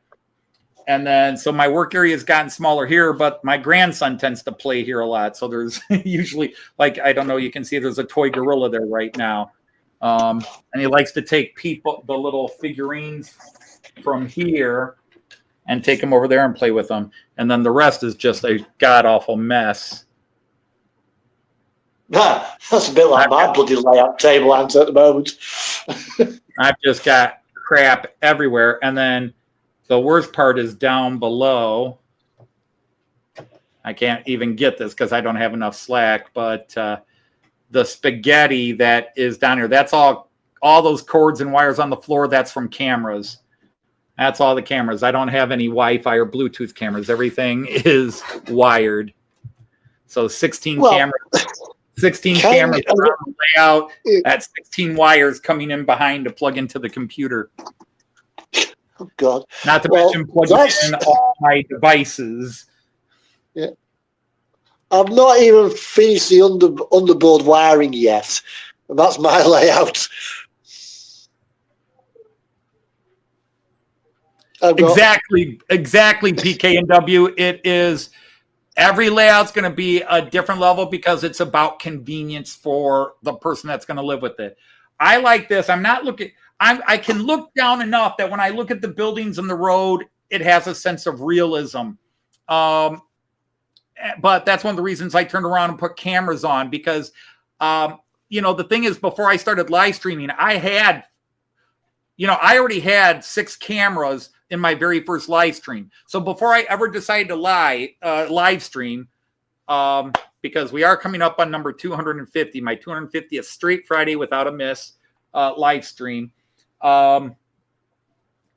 I already had 6 cameras on my layout because I would run trains, but I would think when I was over on that part of my table, wow, it kind of looks cool, but I can't stand there and control the trains. But if I put a camera there, then I can see the trains coming around. So I have all these different views. Like this one's called Up the Ramp. This is the one I was just pointing at. Now you can see me pointing to it. There's a camera there, which is kind of tilted right now, and I need to tilt it back. It keeps doing the Batman tilt. Because I think, wow, it's really cool to watch the trains. You know, what the hell? I'll put one on real fast, and he should be coming up. Yep, there he goes, the IC3 coming up. I love this shot. Well, I can't see it unless I watch it on here. And that's why I've got multiple cameras. So I can see my trains from these different angles. Not so I could live stream, but because, oh, that's cool to watch a train coming that way. And then, oh, you know what else is cool? Watching this train coming around this way now. That's cool. Well, I'll put a camera at that angle. And then... Funny you should mention that. One of and now I can the, turn my train around and see it from different angles. So if I want really ground level views... I mean, I've got 2 options here, because one of my favourite views is to watch the trains come out of here. But when I'm sat here with the camera pointing this way, doing filming across here, I was seeing this, and I was seeing all this area here. Right. So I thought, I need to deal with that. So lo and behold, I just quickly just throws that together. So the 1, 2, I can whip the wall out, put my camera there, get a nice view of the trains leaving the station. And when I don't want it, I can just put it back in place. Right. So I've got the camera here, looking out across here, filming trains that come up from from down the tunnelway up this way. Yeah. Right. You don't. You see the actual embankment wall, the retaining wall, hiding all of this here, and sometimes whatever cup I've got sat there. That's what this is for. Yeah. Yeah. Another one of my favourite views is seeing the trains come out the tunnel. Yeah. I enjoy seeing that too. I don't have any tunnels on my layout. But then I've also got this view here, where I can see trains come in, and if you can, you look down there, zoomed in. In fact, why don't I open that Right. Well, point? let me respond to a comment here. Now, PK at WC, I'm just over 6'3" barefoot. The minute I put on a pair of shoes, even flats, I hit 6'4". So yeah, I'm a tall guy. Now, Joyce, for a woman, I would say she's tall. In her day, she was tall because she's 5'7", 5'7.5", which in the era we were born in, that's a good 4 inches, 5 inches taller than the average height of a woman. Nowadays, it's probably average height for an American woman. Unfortunately for Joyce, my son is 6'2", and my 2 daughters are 5'11". So Joyce is towered over by everybody in this family. They must be your genes there, and Yeah. right. Let's go here. Unfortunately, you can't really deal with this, but you might. Can you see it? Won't work. Because when you got the camera at the bottom, you got that view there, looking right down between the 2 tunnels.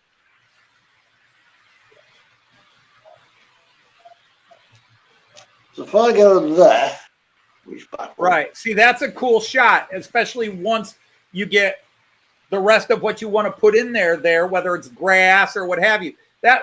Sideways, that's a little weird because you're waiting for the train to fall off the track and hit the side of the rail. But it's always a great shot to watch. I like to watch trains from about a 45-degree approach angle, where you're about 45 degrees to where the train's going. A nice long angle shot. I mean, not too many people kind of do mathematical analysis of their shots, but like I enjoy watching trains come out of tunnels, but going into tunnels, not as much, because the train's going away and you don't get to see it. When it's coming out, you see it coming, and then you get to see it go past you.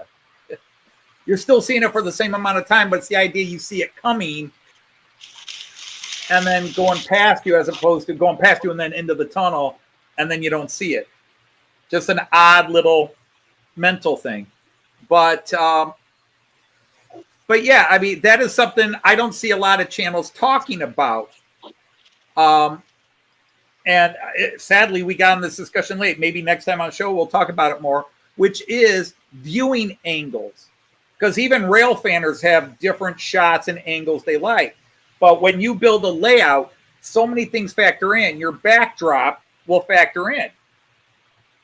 Yeah, I mean, that's... And the thing is, the backdrop, you can have people that have the most photorealistic backdrops, or you have people like Alan Reynolds, who paints everything by hand. There's a couple of guys I know where they paint everything by hands, but their painting is photorealistic. Or then you get people like Alan Reynolds, where it's suggestive. It's there, but it's not photorealistic. But when you're running past plastic trees with model trains, it all works. And then you've got people that have the more abstract. And I hope Dave from Scott Rails here doesn't mind me saying it, but Dave, and I'm trying to think,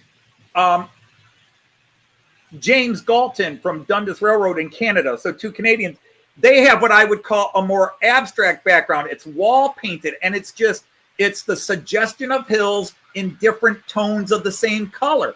So if you're a hang on, if you're a snobby rivet con, you're like, that doesn't look realistic at all. But actually, it looks like a late evening, very early, late dusk, early pre-sunrise sort of shot, and the trains going by are just ghostly beautiful. The only thing I would ever suggest them to do is invest in a smoke machine and make it look like a little fog. That would be so freaking awesome. I'm going to have my trains running through fog and then the mountains and the shadows in the background. But having spent so much time in the Alps, where you get up in the morning and the mountains are just shadows. James and Dave's here, their back scenes are just perfect. So you can do back scenes any way you want, or you could do like what I have in this picture here. I'm pointing at, but you can see above me over there. That's just a bunch of pictures my wife took from a train while we were going to the town of Lüneburg in northern Germany. And I just took the pictures and edited them down into a long panoramic strip, and then flipped it again so that, like end butts like ends, and it mirrors itself, and it goes along the back. Now, it is not, I don't have a lot of great scenery up, but let's see. Let's go to the 11-lane view. I think, like, if you look at it from this angle, with the minute you add something like those silly grass mats, and I got the little trees and the wargaming hills in the background, but from this angle with this camera, that actually looks pretty cool back there. It's not done, it's not perfect, but it's nice. Yeah, and it works. It's just photographs we took ourselves, and I just printed them up in a panoramic form, blew them up and extended them out. And then it gives something in the background. And when a train goes past, when I'm looking at this camera, when I'm looking at it from my chair here and looking over the computer screen, I see too much noise that takes away from the effect. That's why I have these cameras here. It wasn't for live streaming. It was so I could look at it from this level and say, oh, that's a nice cross distance level where I got the trains passing in front of me. And then I've got that little backdrop in the background with the little village in front of me here, and it works. One of the things is I'm going to be putting like a building here. Yep. just to put against this, but I'm going to leave this area. The building will actually end there, so you'll be able to still see this tunnel. So when I look, so I can look to the tunnel. All right. And see the train trundle by.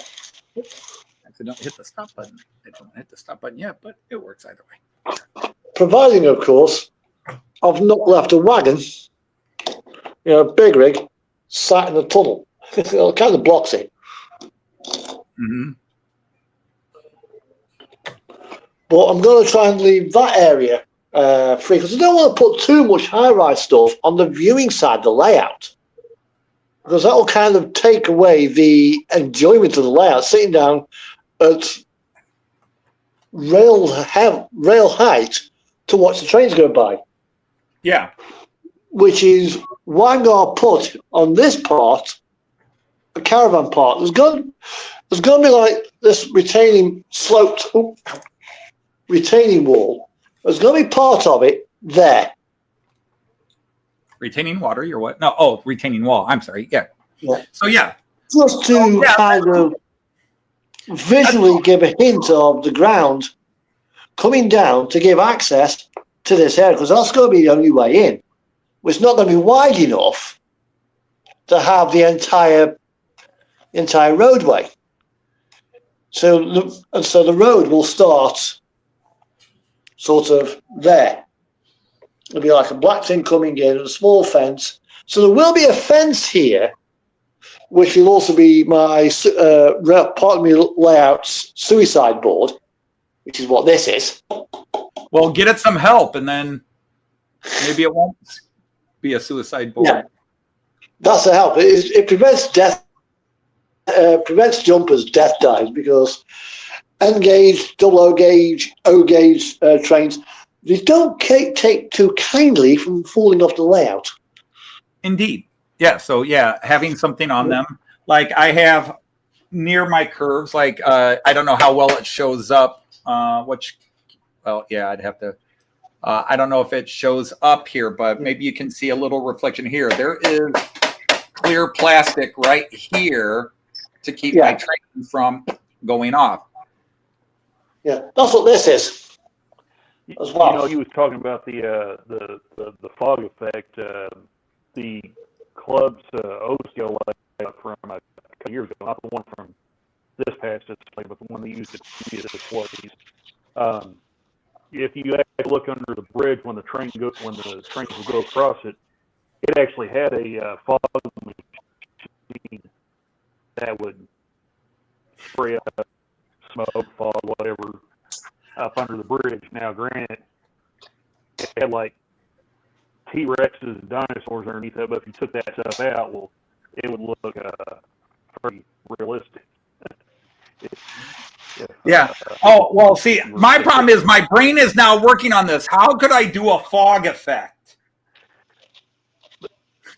But that layout and even the current iteration of it, they were not made for stringent. How do I want to say this? They were not made in the sense that they were quote unquote realistic or real. It was just to get the kids' attention. Right. And, hey, look at that! That looks really cool. Or hey, look at this! That looks really cool. So. Right, and that's the comment I put up. That's the comment I put up from Dirk here, like the plant biologist. Because the problem is, I have watched videos from channels, German channels and UK channels. Well, they are talking about how this guy had these trees on the layout, and those type of trees don't grow in that area. So there are some rivet counters that know their trees, and like those trees don't look right for that region, and blah blah blah. I know my friend Christopher at Sakura Densha. Somebody criticized him for the color of some of his Japanese trees on his Japanese layout. I've been to Japan, and I can tell you those trees don't look like that over there, blah, blah, blah. And it's like, why do we have to go there? We don't have to go there and be critical like that. Just enjoy it. And if you don't enjoy it, there's, the minute we start talking about rivet counters, we all start coming up with a million stories of how rivet counters can be a pain in the patootie. And in the end, there's what you love. Some people are very technical and they want everything to be exact. They're trying to create that picture. Me, I'm trying to create a memory. That's all I am trying to create. But because the memory is not static, my layout doesn't have to be static. Just go on. It's like Richard at Everard. It's like Richard at Everard Junction. He's making his layout to be as realistic as possible, not based on any particular region. Apart from his like network southeast, a region of London and a time period. Yeah, but the thing is, he's not a rivet counter towards anybody else. He says this is what I like, but for him, it's a hobby and it's what he wants to do and what he wants to build. So again, okay, PK and W, thanks, because I got to wrap this up here. It's after 10 o'clock. He might end up coming across as being a rivet counter without realizing it because he's so technical with his own layout. Right, but he always clarifies, you don't have to do it this way. I don't judge other people by the way I do it. And he's got an absolutely fantastic setup.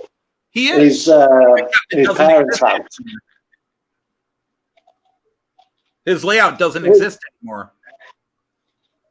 I think it's still built. He's not taking it down. He's left it at his parents' house, I think. He left most of it at its parents' house, but yes, he had a change of jobs and he's had so he's building a new layout, but he left most of the old layout at his parents' house, but some of it is some things are definitely going to the new house with the new layout.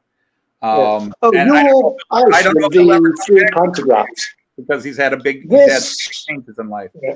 But like this view, okay? This is the most important view to me on my layout. And I'll put it up on the big screen here because this is the only view that is remotely realistic other than it's not finished. But I have stood hundreds of times on those platforms there. Now, we can make the jokes and go, aren't you a little too big to be standing on those platforms?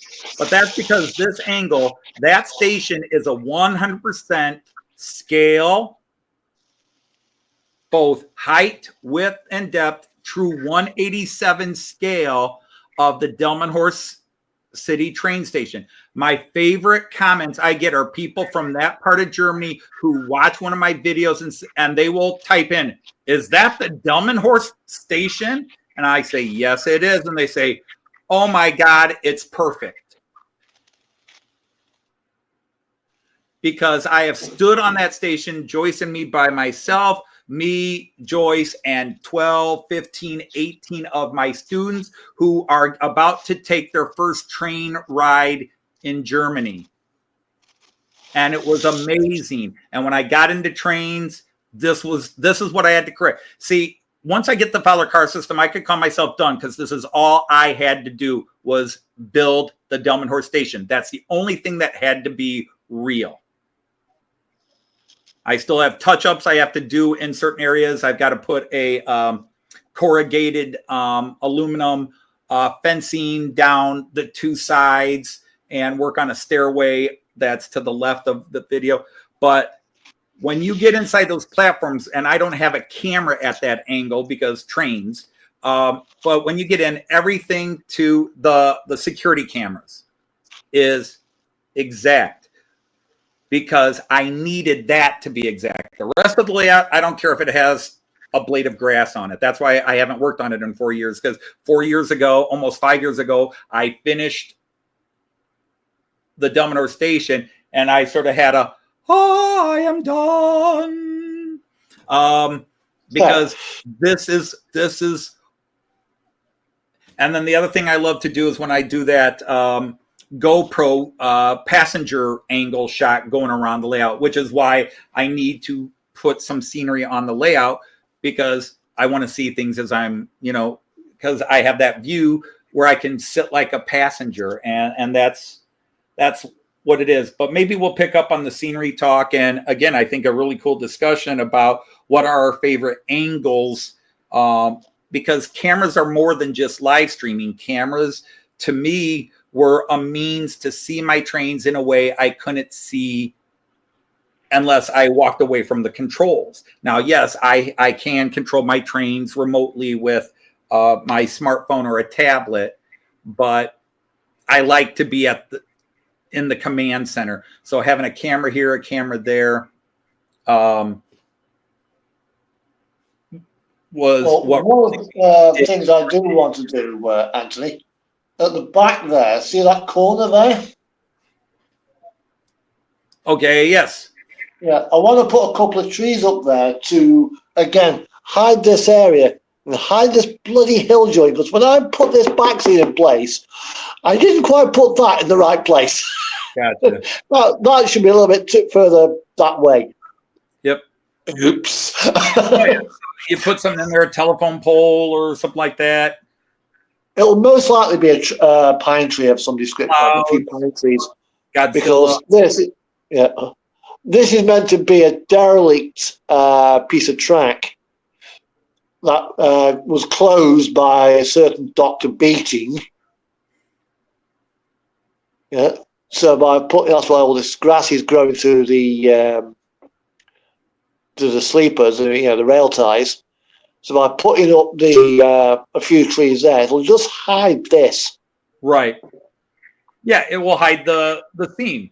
Yeah, absolutely. Well, with your ICE, plenty of conveniently placed trees on everybody's layout because of back scenes.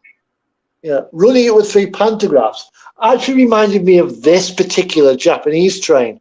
Mm-hmm. There's one there,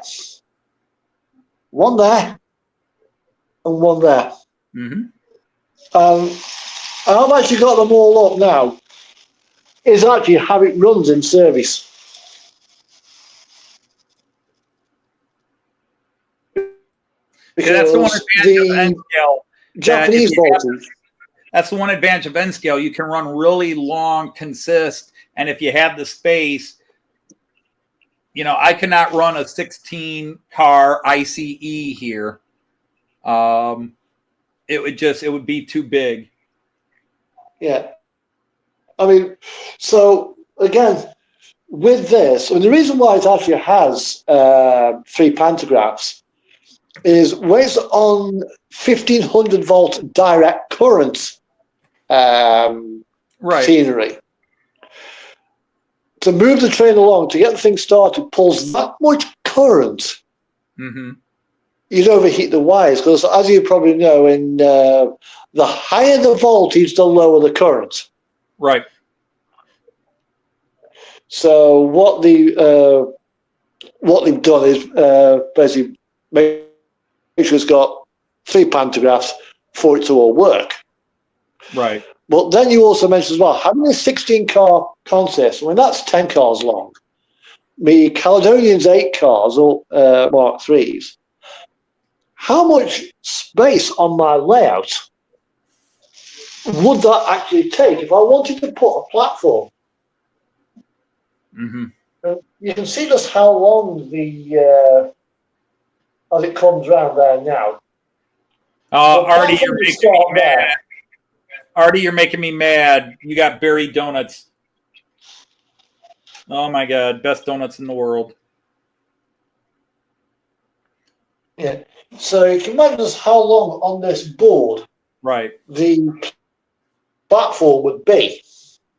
From this line there, which is actually my stop line, to this line there, it would take up quite a lot of real estate on the layout. Yes, it would. Particularly if I've got like an 8x4 baseboard, it would come, say, from there to somewhere like that. Well, that is too much of that. So I kind of followed Richard at Everard Junction here. And basically, that's my end of my back scene. As you can see, there's no platform there, but there is platform there. Right.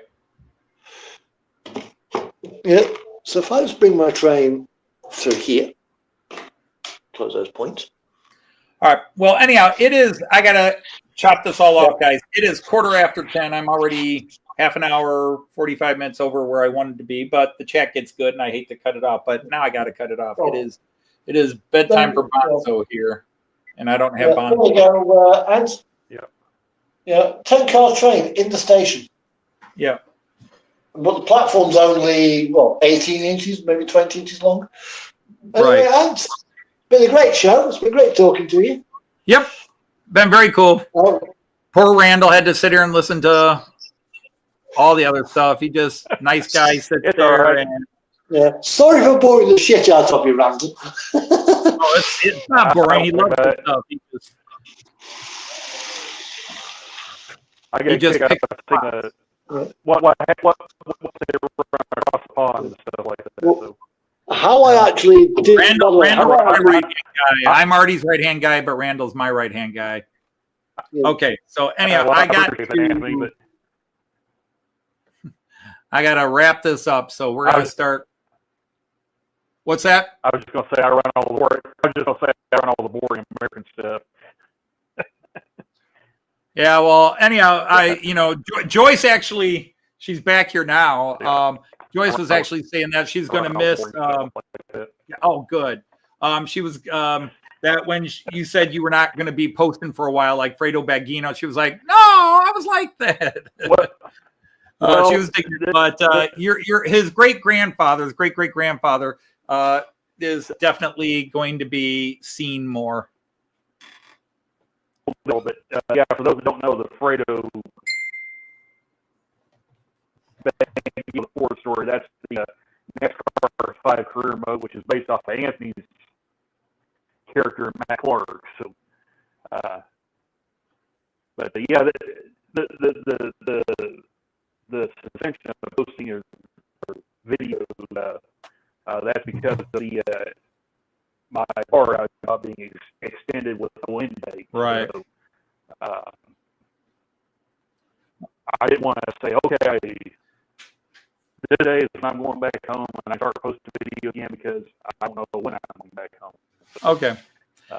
Well, we're going to keep room for the best, but yeah, I've got to cut this now. But thanks for being here for me as always. I'd rather you be here than not. So thanks. All right, everybody, thanks for joining us. We are back on Artie's channel next week if he and Attila Varga don't kill each other, which would only take one shot. Well, take care, Ant. Have a wonderful week. Stay safe. Yep. Take care, everybody. Yeah. You have a good one as well, Randall, and everybody else who's watching. Take care. Be safe. Be well, and see you all next week. Bye bye. Auf Wiedersehen, tschüss, and happy trains, everybody. See ya. Take care. Yes, Susie.